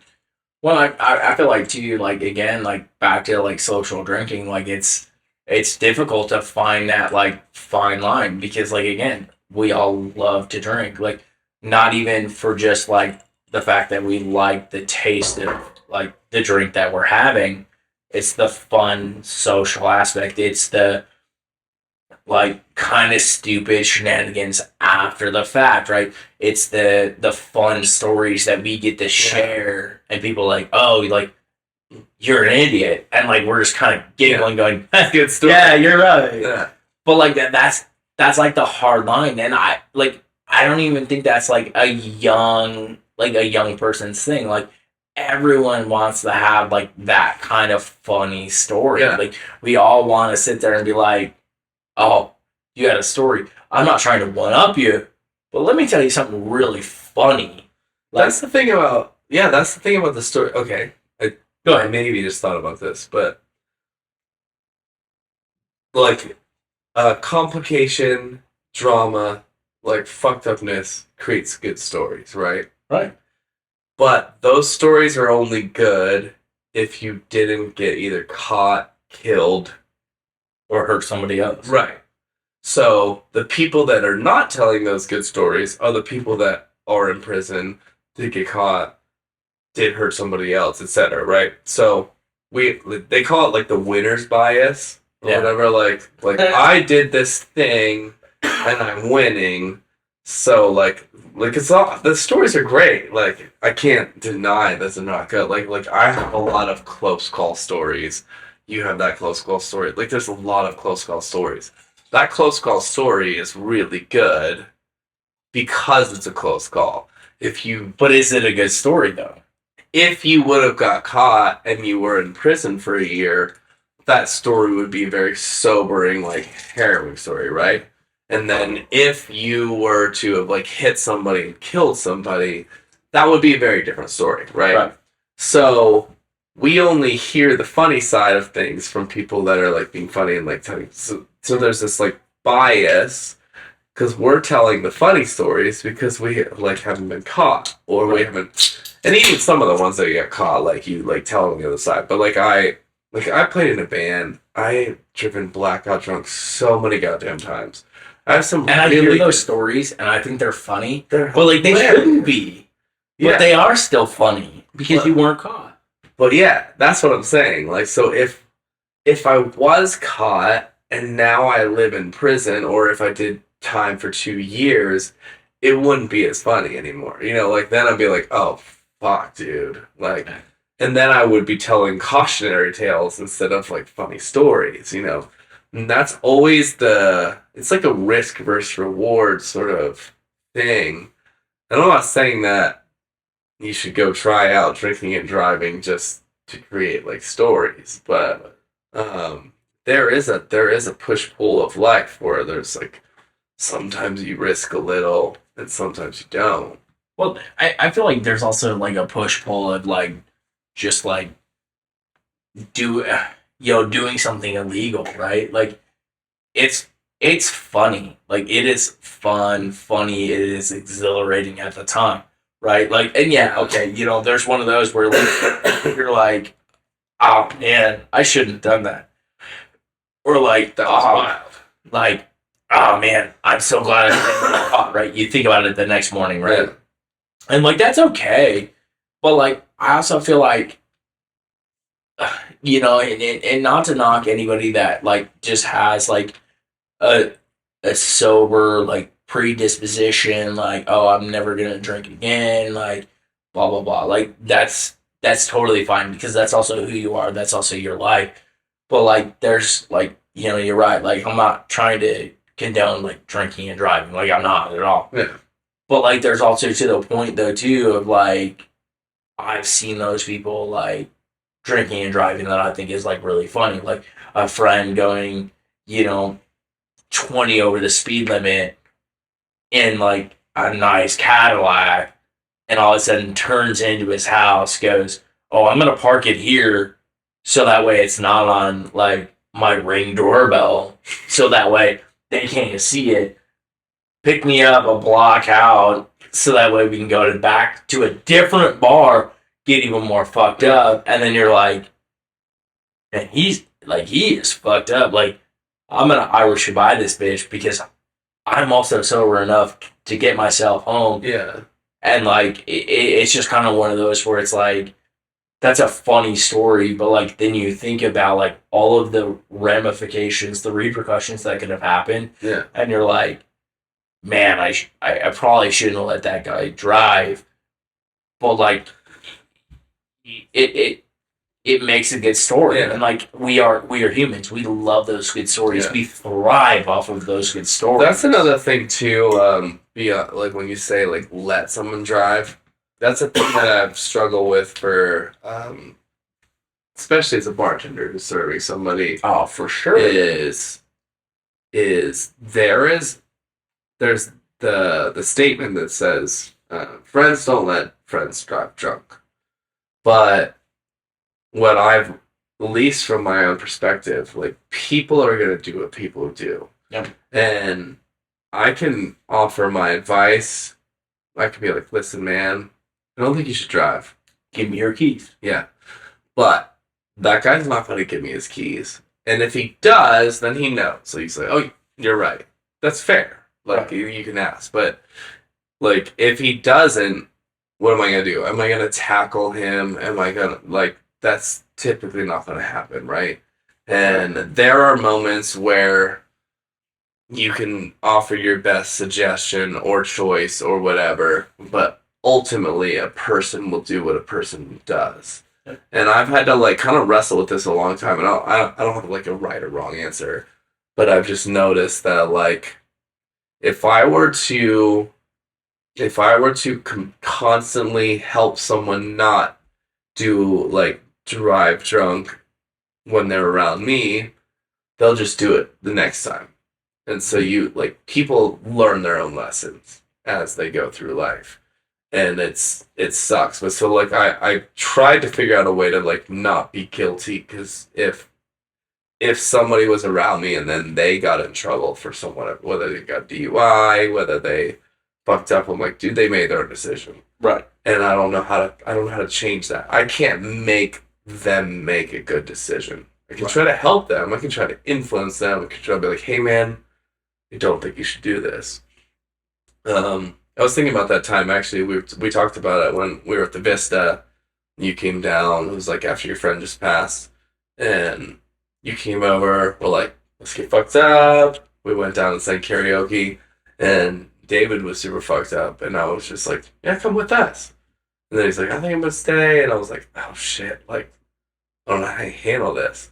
Right. And so we were about to get in the Uber. And then he was staying. And I was like, dude, don't go back home. And I was like, get an Uber in my house, or just go to my house. Right. Here's my garage code. Yeah. Let yourself in. Yeah.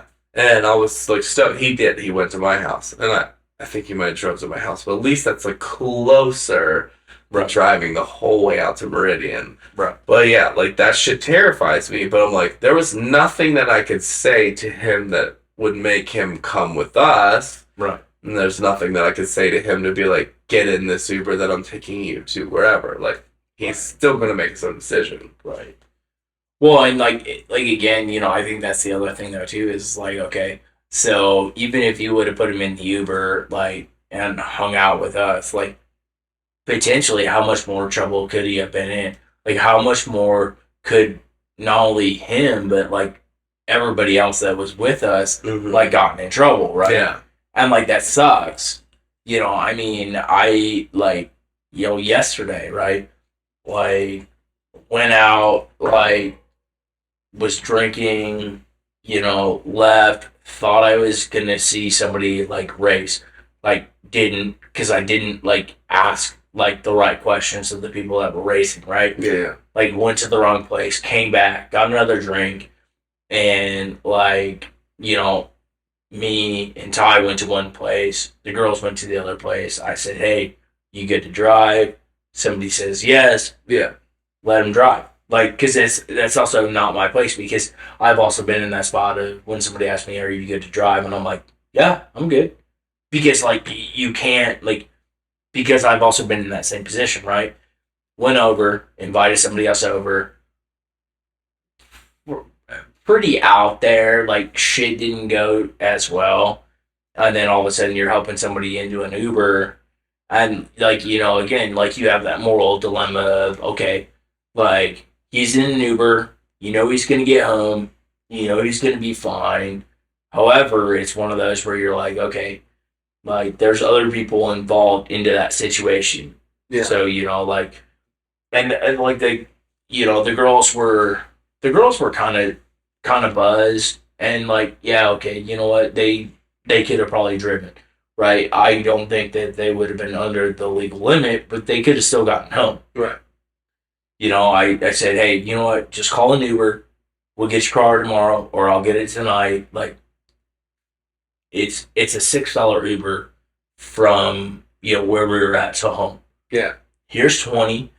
Take it. Please just let me deal with it in the morning, right? Right. And you take on that responsibility, not a problem, right? And instead of me probably doing the most like sober thing because of drinking a lot and whatnot, and yeah, I had food which sobers you up, but not enough to where you're like, oh, I'm 100%. True. But like I still, I still, I still care about that person that took the Uber home, that I like walked into the Uber, basically just threw in the Uber and said, I'll see you later. Yeah. I took that on me of going, you know what, I still have to make sure him and his family is okay. Went over there. He had no recollection of getting in the Uber, being there, like everything, right? And like that's okay. But like I know him and his family so well, Right. that like I knock on the door, I walk in, like kids are like, "Hey, how's it going? How you doing?" Go give him a hug. Yeah, he, he comes out, gives me a drink. Yeah, okay, I'm gonna take my drink. Like, not a problem. Yeah. And I didn't drink all of it, but I drank quite a bit with him. Like, and I made sure that he and his family was okay. Right. Yeah. Drove home, Ubered back, picked up Mina's car, drove it home, and I told her, I was like, I'm done. Like I don't want to talk. I don't want to watch TV. I don't want any other thing like for tonight. Like I want to go to bed. I want to sleep. By myself is kind of relative, right? Yeah. But like the dogs are there. Everyone's safe. I know that the people that were with me were safe. Like I was safe. The girls were safe. Dogs are safe. Everyone's taken care of. Yeah. Like, and that's like, yeah, should I have drove? Probably not.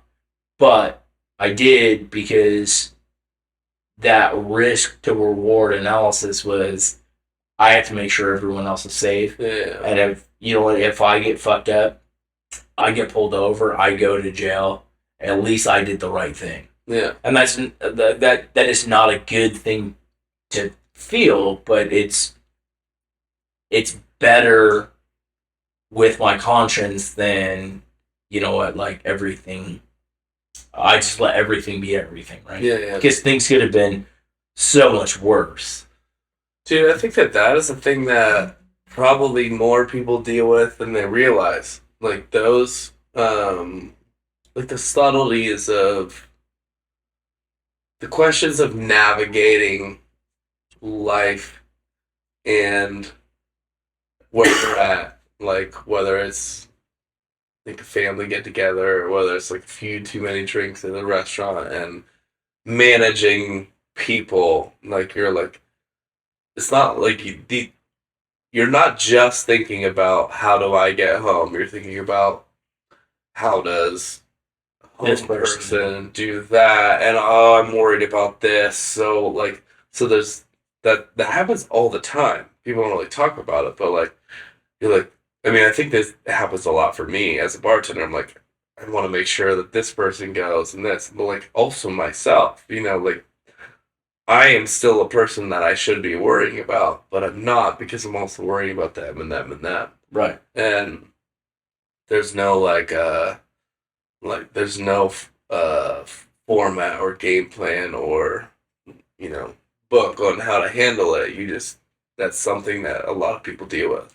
But like and maybe to you, like as a bartender, right? Like how do you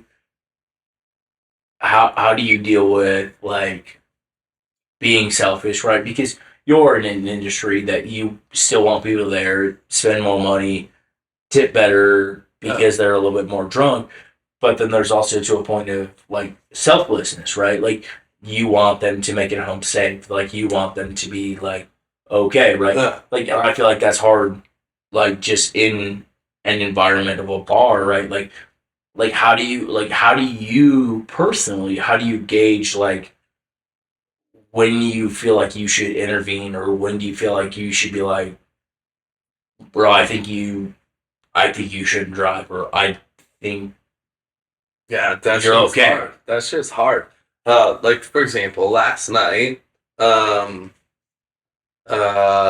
was a couple there, and then there was this dude that I haven't seen in a while there, and both of them Ubered. The couple Ubered and he Ubered, but I like definitely pushed for it. I was like, "You guys are not driving, right?" And I like, and then when they would order another round of shots, I'm like, "Listen, like, I would like to get more shots, but like, you have to promise me you're not Ubering."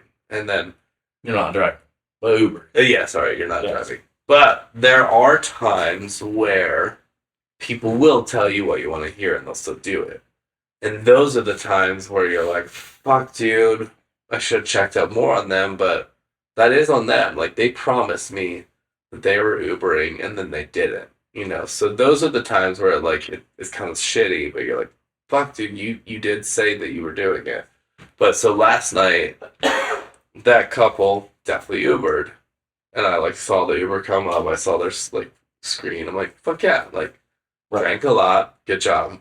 And then the other guy was just like, dude, please, you cannot drive, right? Right. It's like, no, I'm getting an Uber. Perfect. You know, and so you just, as a bartender, that's kind of like how you just have to keep checking in. Like, look, we can do another shot, but you have to make sure that you cannot drive right now, right? And then you kind of have to, like, you have to put the feelers out early, you know, even before they're like drinking a lot. And then, like, as it progresses, we're like, dude, you definitely are not Ubering. Like, I'm not pouring you another shot unless you commit to me right now that you're not Uber or not driving. Like, Right. But like, do you feel like that's like a difficulty though? Like, oh yeah, it's hard as fuck. you like, and I guess maybe a better thing is that, do you feel like it's one of those where like, yes, you take people at like face value, like potentially knowing well, like they might be lying to you. Yeah, that's a tough one. I mean, there are definitely ones that lie to you, and I don't know, dude. I've been one of those before. Yeah, and for sure. I mean, like, we all have done it. Like, we're like, yeah, no, I'm gonna do this thing, and then you don't. But do you feel like, you know, not to sound like a dick about it, but do you feel like if somebody gets caught, do you feel like that weight is on you, or like, are you be like, or do you feel like that's on them, like because they made the choice, you offered them the out, but they still made a different choice. Like how do you deal with that? I don't know. I feel both because I have had those. Like, personally, I have had people that I have served, and they have gone and gotten into a wreck or a DUI, and I definitely sat with it and been like, I didn't take their keys. I should have took their keys. I should have grabbed them. I should have done something. But is that your place? Is that Who your knows? spot? But you, as the person, think that. So it's the same with the way that I see this is I thought about this. I'm thinking about, like, this is like heavy, but it's like suicide. Everyone that is associated with somebody who has committed suicide feels responsible. Sure. Doesn't matter if you could have, if you were like, if it was me and you, and I went committed suicide after you left my house. I feel You was- responsible. Right. Doesn't matter that you just told me you love me. Doesn't matter that you just said, like, dude, I'm here for you, blah, blah, blah. You would still feel responsible. Right. And that, so, like, no matter who you are, if you're connected, you'll feel responsible. And I noticed this because, like, in my friend's suicide, was like, because I felt responsible. I'm like, I should have texted him yesterday. I should have told him I loved him. I should have checked in. Right. But even if you were the person that did check in, did tell him you loved him, and did all those things, you would always think, I should have done more. What else could I have done? I should have done something else. So what I'm like realizing is like you always will feel more responsible. So that's the same as like the bar. Like, of course, like I could have done something more. I could have tackled them as they're walking out to the parking lot. I could have grabbed their keys and like I don't. It doesn't matter that they're yelling at me. I could have done whatever, but Right. like there's always something you could have done more. In hindsight, hindsight's a bitch. Like hindsight's not, Hindsight's 2020. so you just have to like do the things that you know that are like the most supportive.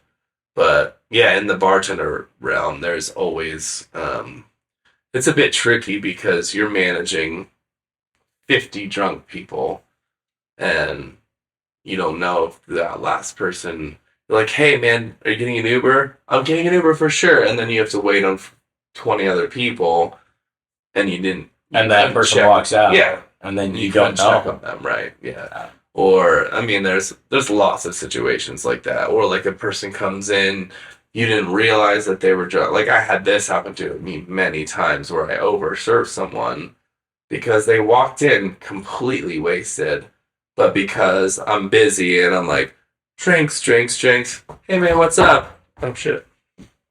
Like, hey man, what's up? Right. You see someone sit down, you don't know that they're blackout drunk. Right. I'm waiting on a Hey, bunch of what do you people. want? Like, hey man, what's up? Like, what do you want? I'm like, I'll have a double Pendleton. Like, cool man, I'll get it. And you're like, shoop, shoop, shoop, shoop. You give him a double Pendleton, and then all of a sudden, like, there's the one dude who was like peeing out in front of like people. You're like, oh shit, and I shouldn't have served him that. But But like, how do you know? yeah, and you didn't recognize it right away.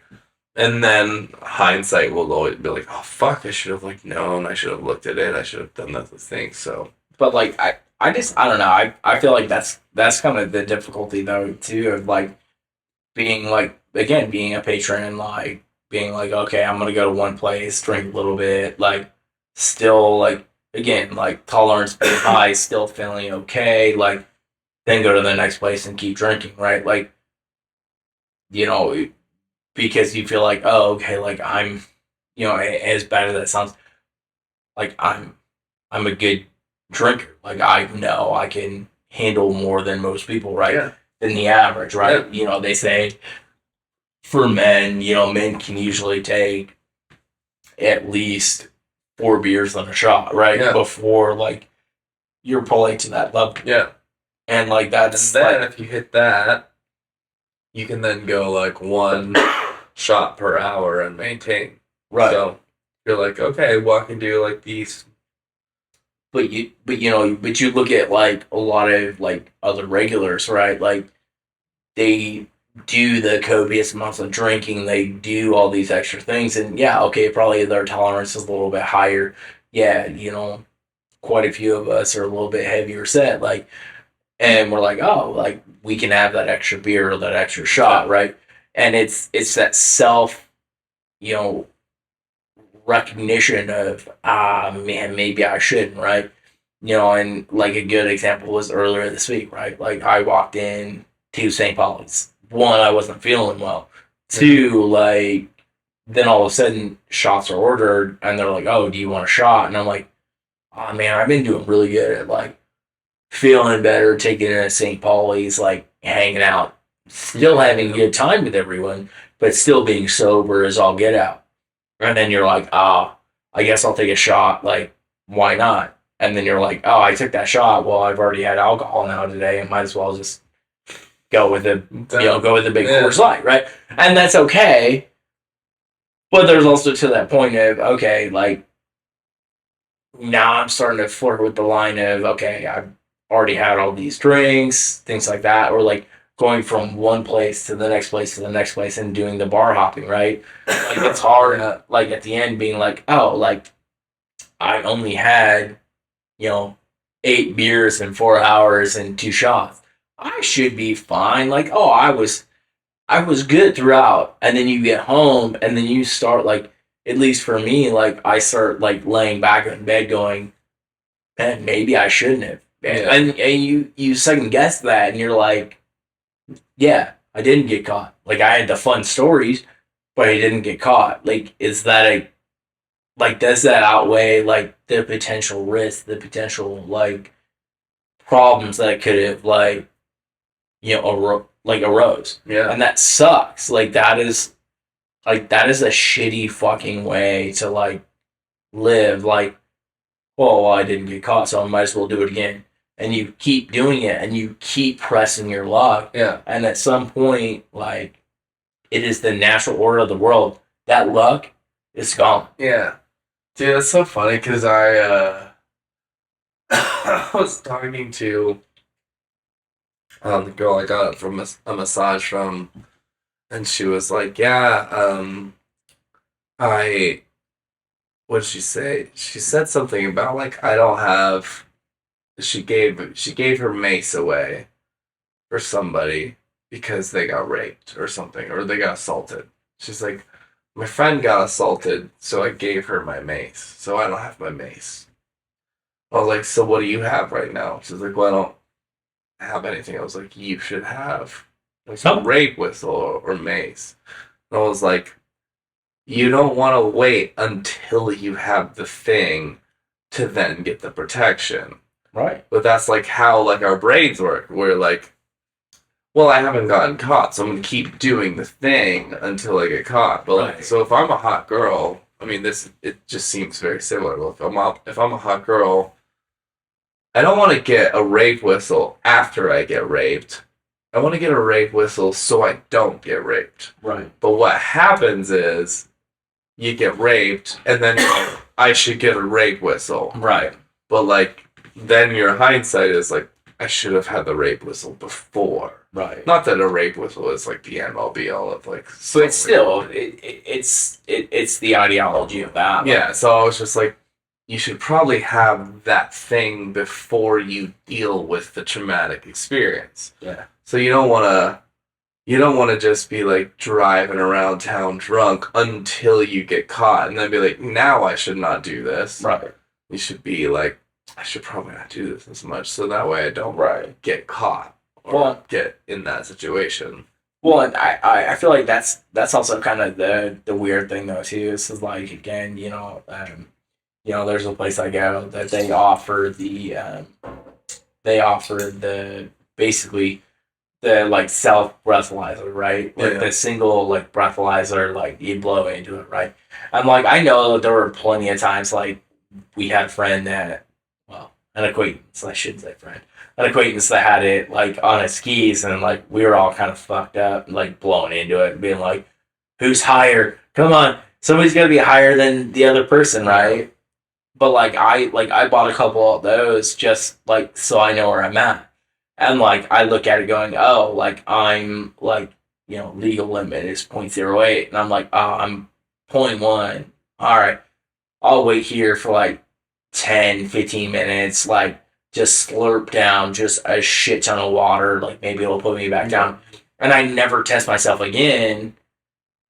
And then I'm get home and I'm man, maybe I still wasn't okay. Yeah. And we also think just food automatically or water automatically brings us back down so quick, right? But it doesn't. It's still in your system. It's still there. But we feel okay. We have that oh, I've been more drunk before and gotten home and been safe. Yeah. And it takes that one time where you're what the hell was I thinking? What was I doing? And I remember one of our friends, I thought I was fine to drive home. He's a big dude. Got right in front of my car. I tried to get in, slammed the door, almost slammed my hand in there. Grabbed my keys out of my hand, and he goes, "We're getting you an Uber." And I'm no, I'm gonna drive home. Called an Uber, threw me in the car, drove me home. And I respect the hell out of him. But now roles reverse, I've done the same thing where I've tried to get in front of him. Yeah. He's twice the size of me. I would love to say I put up a good fight, but I didn't. And what do you do? You don't have a good response to that. And that's that's okay. You can also go home knowing the fact that oh, I tried to do the right thing. That's the But thing. was that the right thing? That's the thing that I don't ever know if I will either understand or pull the right decision. But going back to just be like, yeah, I mean, people make their own decisions, and I'm like, if I try to convince someone, I'm like, I don't know how to help you other than that. It's like, I don't know how to help someone other than what they know to help themselves. And I'm not saying it's right or wrong. It's just like kind of how I landed on things. I'm like, well, if I tell you, listen, man, I don't think you should drive, and then they say, no, I'm cool. I'm like, I am I gonna fight with you for the next half hour, or are you just like, Right. are you gonna do your thing anyway, or are you gonna lie to me until? Because I've done it, like just I've done the same thing. yeah, you're like, so you're just gonna lie to me, and then I'll be like, okay, well then I'm gonna be like, okay, yeah, I believe you. You're gonna get an Uber, and then you're still gonna do the thing. So yeah, that's a always tricky situation that I don't have a rhyme or reason for. I'm just like, yeah, I guess that's at some point it's still on the individual. Like I make my own decisions, Right. and I know I've done it. You know, I've looked people in the eye. I'm like, I'm really good at drive. I'm gonna go home. And I get home, I was not going to drive.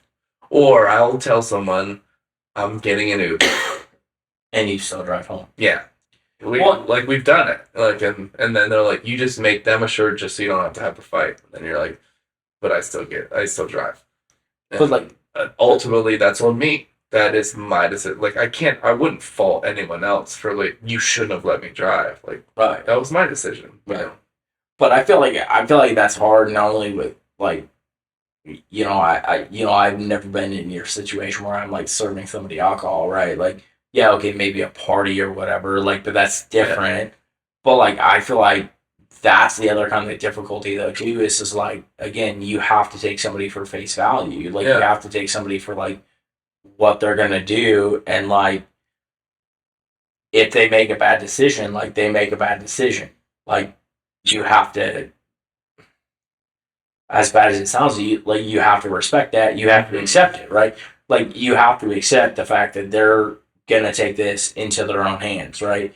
But there's always, and like, and I would love to hear anybody else's like disagreement, like, but there's always still going to be a level of guilt, a level of like frustration or whatever happens. Like, I could have done more. But like, at some point, like, you also have to have that same realization that like, I could not have done more. I did all I could. But like, we are human beings. Like, we always think, oh, there's something more that I could have done. Yeah. Like, oh, I could have walked across the bar, snagged their keys, put them in my pocket. Yeah. But then do you want to have potentially that like altercation, like whether that be like a yelling match across the bar, or a physical altercation with somebody, which you know you're gonna lose, right? Yeah. Like, we are not, like, you are taller than me, Yeah. but like, we are not big people compared to a lot of our friends. Like, if I get into a fight like with you, like, I think I'm gonna lose, like, truthfully, right? And that's okay. I respect that because I am stronger than you. Well, I don't know about that, but physically stronger, sure. Mentally, I can take you down. But okay. but like, I feel like that's also one, like, it's so difficult though too. Is like where do you draw that line, right? Yeah. And like, as a bartender, I feel like it's even harder because like, you have to draw that line, but you also can't devote all of your effort, all of your focus on that one person to not drive, because you have 20 other people at your bar that one either want service or are probably in a similar state than somebody else. Yeah. Or you might not know them and they're your friend, but all these other people probably shouldn't also. You start like making mental hula hoops where you're like, you know, like, this guy's probably over the limit. Like, say it's a friend, but they're like, if I say, dude, I don't think you should drive, he's gonna drive anyway. Right. And like, you start like saying these things in your own brain, and then you're like, what if I fight with him? I'm like, listen, you cannot have another drink unless you give me your keys. And then if you do that, that person's gonna be pissed at you, And then he's going to be like, dude, are you Throw cash at you. serious? Fucking walk out. Yeah, or whatever. He said, but are you serious? Like, this is, I come to this bar for chill and, like, you know, like, so you go through all these, like, mental hula hoops. Right. I'm not saying they're good or, like, right or wrong. It's just what happens. So, especially, like, when you first come into it. Like, so when I first started bartending, I was like, okay, there's levels of people that you should stop serving. Rudy's is way beyond that line in general. Like, not just a few people, so many people. Like as soon as I started bartending, you're like, I should literally be cutting all these people off, like 3 drinks in. yeah, or 5, and then now you're 10 drinks in, and like, no, you can't cut this person off. He's a regular, you know, like, you're like, oh fuck, dude. So you start to get, and then, like, as time went by, I'm like, okay, well, now I'm accustomed to the people that are really drunk. But, like, the amount of times that I mean, if I'm being honest, I have overserved people so many times. Right. Like, over, like, the legal limit or whatever. And, But is that your problem? well, technically, yes. Because as a bartender, it is my responsibility to not overserve. Like, But how to the law, like to the Idaho law, my responsibility is to not serve someone who is visibly intoxicated, right? So that's like a legal thing. Yeah, but if you serve me 1 drink and I look visibly intoxicated versus somebody else that you have served 6, right? Like, you don't know. Like, there is no, like, clear-cut law of, like, what is actually inebriated, right? Because somebody's still at 0.04 versus somebody at 0.1. There is, though. Okay, so Is there, though? yes. So I don't know. I'm not a bartender. yeah. So based on like what we like the education of tip certification, etc., is legality. Most bars overserve. I'm not saying they don't, but if a person shows visible signs of intoxication, you're not supposed to serve them. And so then those visible signs are named. So slurring of words, bobbing of head, like swaying back and forth. Sure. There's like all of these things that are the checklist of this person is visibly intoxicated. If that person shows those signs, legally, not supposed to serve them. So, that being said, that would be most bars cutting off most people. Right. Like, all bars, like, bend those rules, for sure. Like, anytime you go downtown, people are way more fucked up but, like, as far as the law goes in Idaho, those are the rules. Like, so if somebody's like, hey man, can I get a shot of bourbon and like Hey, of course not. like technically I'd be like, you're too fucked up. No. Right. Like that is the technical law. Like you just as a person you're like, nope, it's too intoxicated. That never happens. Right. But so that's where like the blurry line gets where you're like, especially when it comes to regulars, when you know that this regular has been in your bar for the last 4 years and he's this drunk all the time and you're like, yeah, I mean it's fine, and then he's like, yeah, I'm just gonna drive down the back alley, it's no big deal, you know. Those are all the blurry lines that like, I'm just a mile away. Yeah, exactly.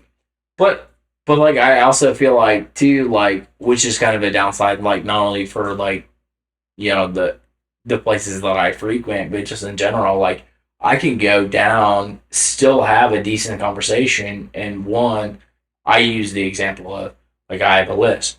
I've had a list since I was a child, right? Yeah. I also do my nicotine, so like I already have a list because of it too. Yeah. Right, which is like to a bartender though, like because you're serving so many different people, like it doesn't matter. Yeah. Like you're not gonna know, right? Like if I go down right now to a bar downtown, they're not gonna know that I'm fucked up. Like they're not gonna know that like I've had how many Trulies, like how many shots, how many beers, like it like throughout the day. Like they're just gonna be like, oh, like he's either got like he's a new person. Like, right, and I'm gonna still serve him, right? Mm-hmm. But like even regulars though too, like that's a problem with establishments though too. Like they still want the business, they still want the money, like because like that's what keeps businesses afloat. Like is as nice as it sounds, like the degenerates that like either are escaping their family, the family is not there, like or whatever it is, like, and you're okay with still not over like Idaho law, like legal limit, like you're still probably over serving them, but like, are you over serving them, right? Yeah. Like I could also just be tired of shit, come in and start slurring my words. I'm like, you could never know as the bartender, right? Yeah. Like this could be my first drink of the day and still slurring words, right? So like there is no fine line, right? Like it's all blurry. Like I could get like police breathalyzer and like breathalyze every single person, and once they hit over 0.08, you're like, it's either you give me the keys or I don't give you another drink, right? Like, but that sucks. Like, that takes away a freedom, a liberty that I have. Yeah. Like, I'm going to make my decision, and either you respect it or, in the nicest way, you can go fuck yourself. And if we were, like, if I as a bartender or we as a bar or, like, anyone as a bar was such a stickler letter to the law, they wouldn't exist. Mm-hmm. Like, a bar that was like, no, sorry, sir, you look a little too intoxicated, we're not serving you, they would go elsewhere. They would go to all the other bars that would, and we wouldn't exist. Like, that is the other not problem, but that is why bars aren't going to go for the letter of the law. Like, you can't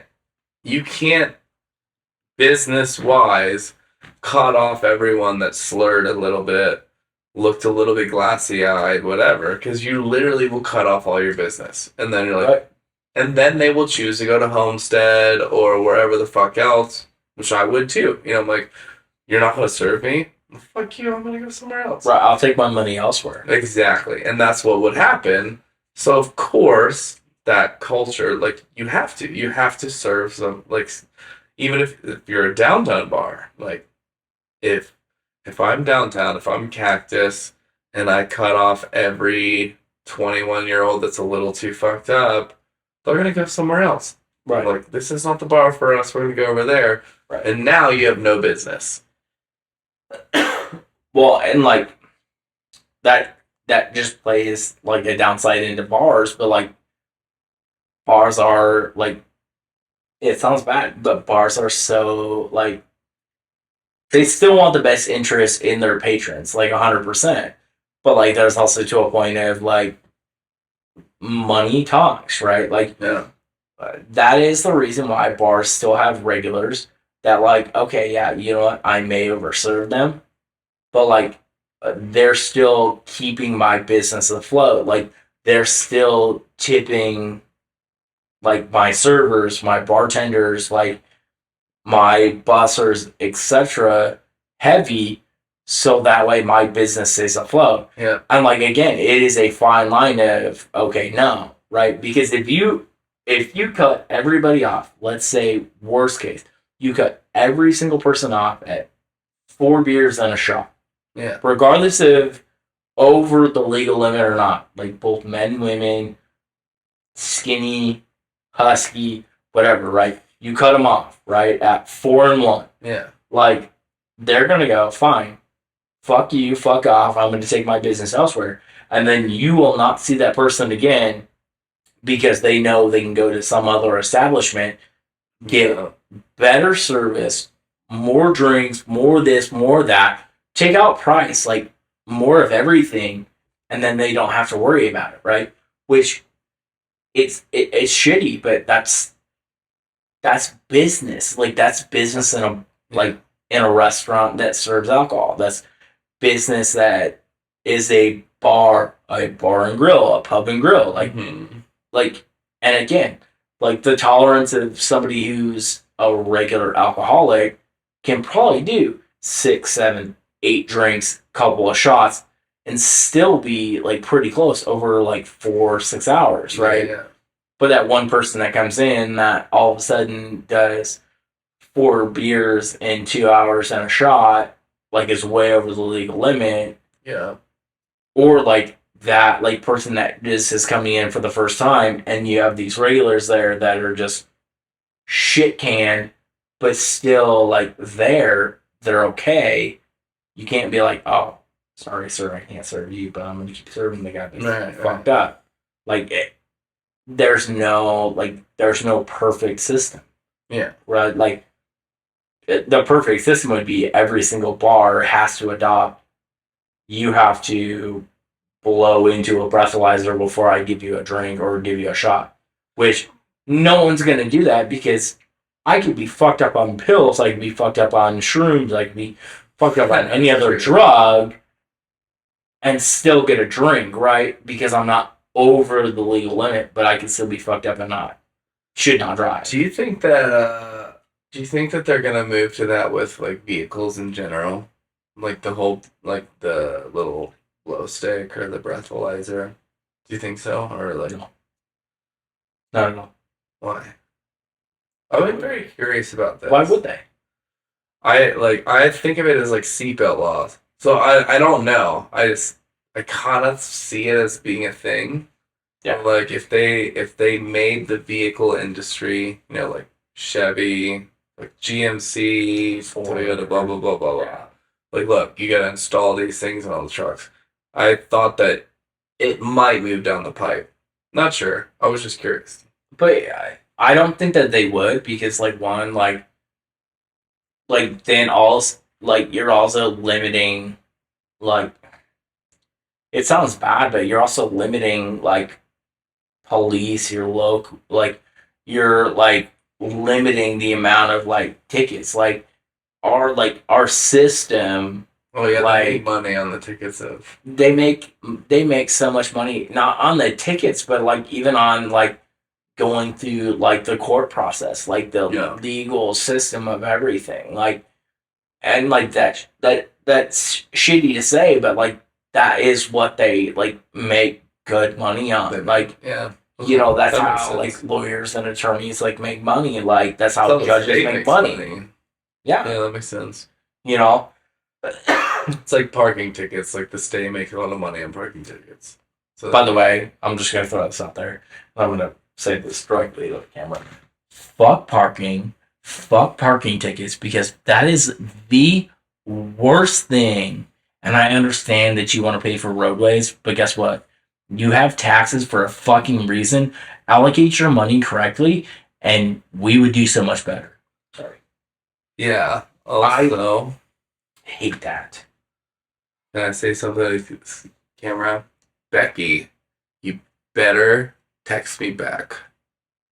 Just kidding. There's no Amen, Becky. There's no Becky.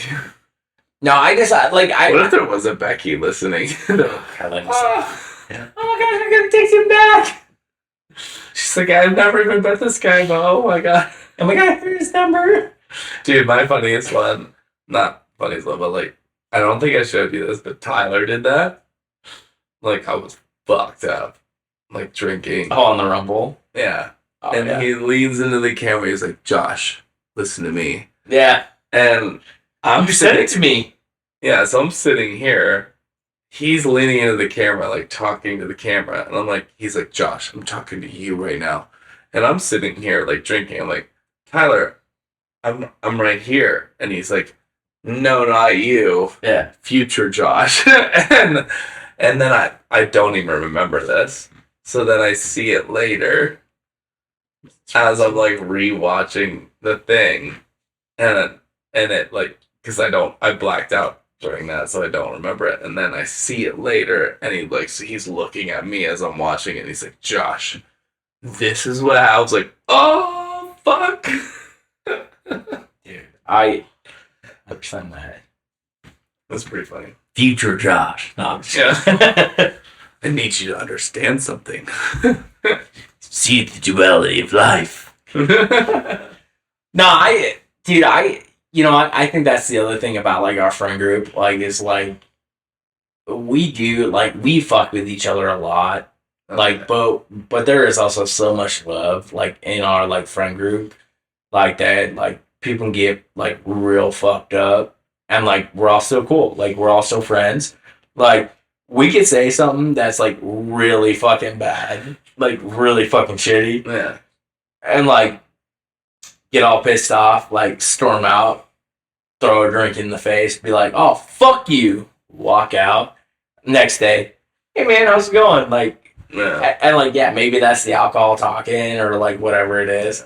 But dude, I feel like that's like the fun part about like who all of us are as people. Like, dude, we can have that, and like we don't take that shit like to heart. Like, on the vast majority, like there are a lot of us that just like, like I I've been screamed at plenty of times before by like friends.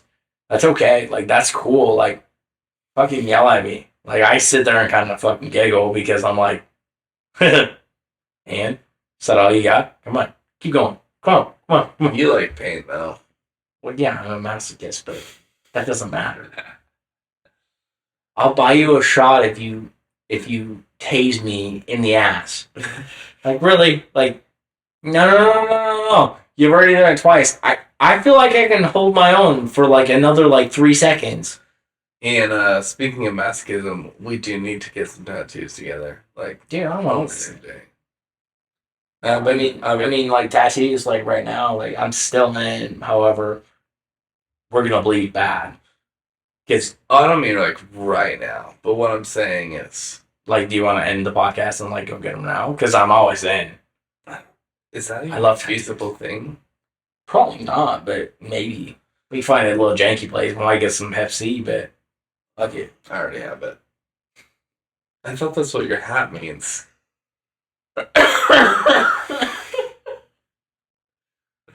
No, It's the cup. Oh, I thought it was Pepsi. Sports. Pepsi. No, but I've been. There was this period in my life where I did a bunch of tattoos, and then I just like kind of didn't do a bunch. But now I just have an itch, and I'm like, dude, we need to get some tattoos. So if you're down, like, Hey, bro, I need to go get some tattoos. It doesn't. It could be little or a lot. dude, I like I It'd be did fun to like hit a shop and be like, I did 16 tattoos in 13 months. I know. Just because after my first like there was that adrenaline, there was that rush, like it felt so good to get a tattoo, right? Like, and even like, yeah, I don't want to say I got sick, but like it definitely like weakens your immune system. But dude, it was so fun, and like I got my like one on like my birthday, Yeah. and it felt so good, like to be back down, like on the table, just letting him do his thing. Like I started falling asleep because like the pain just was so like so enjoyable. Like it felt so good. And now I'm like, ah man, like my legs are just gonna be just destroyed in tattoos. Like, but I love every single one of my tattoos, other than one, No, dude. but every single one. Your tattoos are great. But like You have more tattoos than me now I don't know. in such a quick time. But yeah, I think it'd be fun to like. In 3 years, I've gotten 17 tattoos, Yeah, I like it. and like I have a full outside of this leg that I think I have a good like thought of, but like I also like, as dumb as it is, I have a fucking Rick and Morty tattoo because like I'm both Rick and Morty. I think it'd be fun to like. Oh jeez, Rick. I just think it'd be fun to like be sitting in the same room, a little bit tipsy, and just be like, yeah, and like hearing the needles and just like Dude, Or get some tattoos. Dude, I think that is one of the best sounds of life. Is just zzz, zzz, zzz, like right on the skin. Like, dude, I don't know what it is. And like anybody that's watching right now that doesn't have a tattoo, like I will 100% recommend a tattoo. No like, one's watching this. You know who's gonna watch this? me. And you. Me and you. Yeah. Or like me and me. Oh yeah, me and you. But dude, I guarantee that the most people that are gonna watch this shit, I could be wrong, but it's gonna be like me and you, and like Emma might watch some. Yeah, I feel like that's wrong. Maybe. I feel like a ton of people are gonna watch this. Like this, I don't know. it's gonna get like a few hundred like views. I Like, tell it to like, myself, but I'm just like, dude, there's gonna be like 4 people that watch the first early ones. bullshit.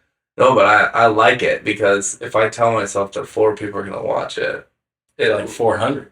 it lets me like let loose. Like I can't handle the pressure of 400 people watching. This is way too many. So here's a good spot. What is your last tattoo? My little iguana. The iguana. No. Okay, so my last is, and no, old lady, it's not yin and yang, but it is right here. I feel like, dude, tattoos are the way to go, man. Like, What's your next one? my next one is kind of a back and forth. Like, I like 2 dogs. Like, I want to get like their paw, like either their ears or their paw prints on me. I'm like, I don't know where it is, but like, that is probably gonna be my next. That's cute. But like, That's a good dude, one. I also had this thing about flowers. Like, I love flowers, how they grow. Like, they're like solid germination. Like, and so like, I want to do like on the outside of my leg just flowers, man. I feel Yeah. like, and I want them in black and white because I only have one color tattoo, and it's the only color tattoo that I will probably ever get. Yeah. And it is for my hometown. Like, it's for the place I grew up. It's shout out to Chicago, but it is my thing. Black and white tattoos for sure. I'm very Dude, but I I don't love. think I'm gonna get color. I love black and white. I have my one color tattoo, and I will like. I love color. I love color on other people. Like, I think it looks great. Like, it's awesome. It's just not for me. Like, Yeah. mine is a black and white. Like, it sounds bad. It is that old school story. Like, it's one of those where it tells a story in black and white. Yeah. Like, people know what it's about. Like, all my tattoos, like, when people ask me about it, like, I can tell you the reason why I got it, Mm-hmm. why I wanted it, why I love it. Like, and it's just fantastic. Yeah. Are you yawning? Yeah. No. You bum. Cheers to that. Cheers to yawning. I did make it pretty far, so Anyway. I think this is like 5 hours into podcasting, so pretty impressed. Yeah, I did yawn. And you're still good. I hit Still it pretty well. Way away. Yeah. I'm impressed. Yeah, I only have Little Russell was falling asleep over there. I only have 3 more podcasts after this. Tomorrow. I'm just kidding. It would be really interesting if I go like heavy into it and I'm like doing it full time. Like, as people say, like, oh yeah, you do like 3 podcasts in a day. That is intense. That's a It is. lot. That's Yeah. a lot mentally. Yeah, and especially if you're drinking. Like, cause I drank in the first one with David, and then, We've been drinking here too. yeah. Pretty But like, I didn't. I mean, we're 1, 2, 3, 4, 8, Yeah, we're probably about. I don't 10. know how to guess this. I can't see the clock, but I'm guessing we're at like an hour and 45, maybe 2 hours on this one. We're probably a little over 2 hours. And It's, me and I mean, David it's It's almost 8:30 now. Oh shit! Yeah, we're probably over 2 hours. But like, you're talking about. So that's what like I mean, you're talking about 4 shot. Well, 3 shots before we started. Drink here, all the beers, all the Trulies. Vizzy, shout out Yeah. to you for Make it Can a you fantastic imagine, drink. so that's what I mean. Like, if I was giving this girl shit because she gave me a massage. I was like, how many massages do you do in a day? She's like, yeah, like maybe 3, but it's exhausting. And I was like, yeah, like my day's gonna be exhausting too. I'm gonna have to do 2 podcasts. And I was like, kind of kidding, but in reality, like if It's you not the physical exhaustion; it's the mental and the emotional exhaustion. and not to say that, like, because the reason why I know that I'm pegged for this is like I do this, like, the reason I know that I'll be okay with this is because I bartend. Like, bartending is mental immersion, Right. or like just being on point for a very like long period of time. Not to say that it's like super hard or anything, but you just have to like be turned on. You have to be firing. You have to be conversationally. You have to be, yeah, exactly. So that is one of the things that has helped me prep for something like this. But I don't know that I can handle like 3 or 4 podcasts in a row. Like, Jesus Christ. Be a You lot. could do like at least like 1 in the morning, 1 at night, 1 in the morning, Yeah. 1 at night to get a couple days off. Do it again. Yeah. Like, But I don't really need it. Like, if I were to be like full time, if I did 5 a week, that's still only 2 days with 3 and 2 or something. You know, I would still take days off. or 2, 2, and 1. Yeah, Right. we'll still have days off. I'll be doing other shit. Right. But yeah, I want to start with like 2 days a week. Yeah, I feel that. By the way, Joshua did photography. Fantastic. You want to plug anything? Other than this is the last time I never forget. I mean, fuck. No, it's been I great. don't remember. So ultimately, I want to build something where I have like friends on. Like I bring a musician friend on, and if people are listening to me, I want people to know, who are you? Where do you find you? You do cool shit. But at this point, I have not done shit. I have not done any of that. I'm just like, all right, well, we're turning this off because this is like more fucked. Yeah. Well, here I'll do it like this. Hey, I'm Ian. I'm an engineer. Currently work with HP. Josh is a great guy. Continue to listen to his podcast. Been a great time. Classic. See, Good friend. we'll make TikTok out of that for sure. TikToks are great. I love you. Unless you're old, and then you can watch it 2 months later on Facebook. Facebook. I'm gonna put this up on my MySpace. I love you, dude. MySpace. Thanks, bud. Thanks, Tom. Salute to Tom. Salute to Tom. Only 10% of the people that watch this is gonna get that joke. Which is like one person. Nobodies.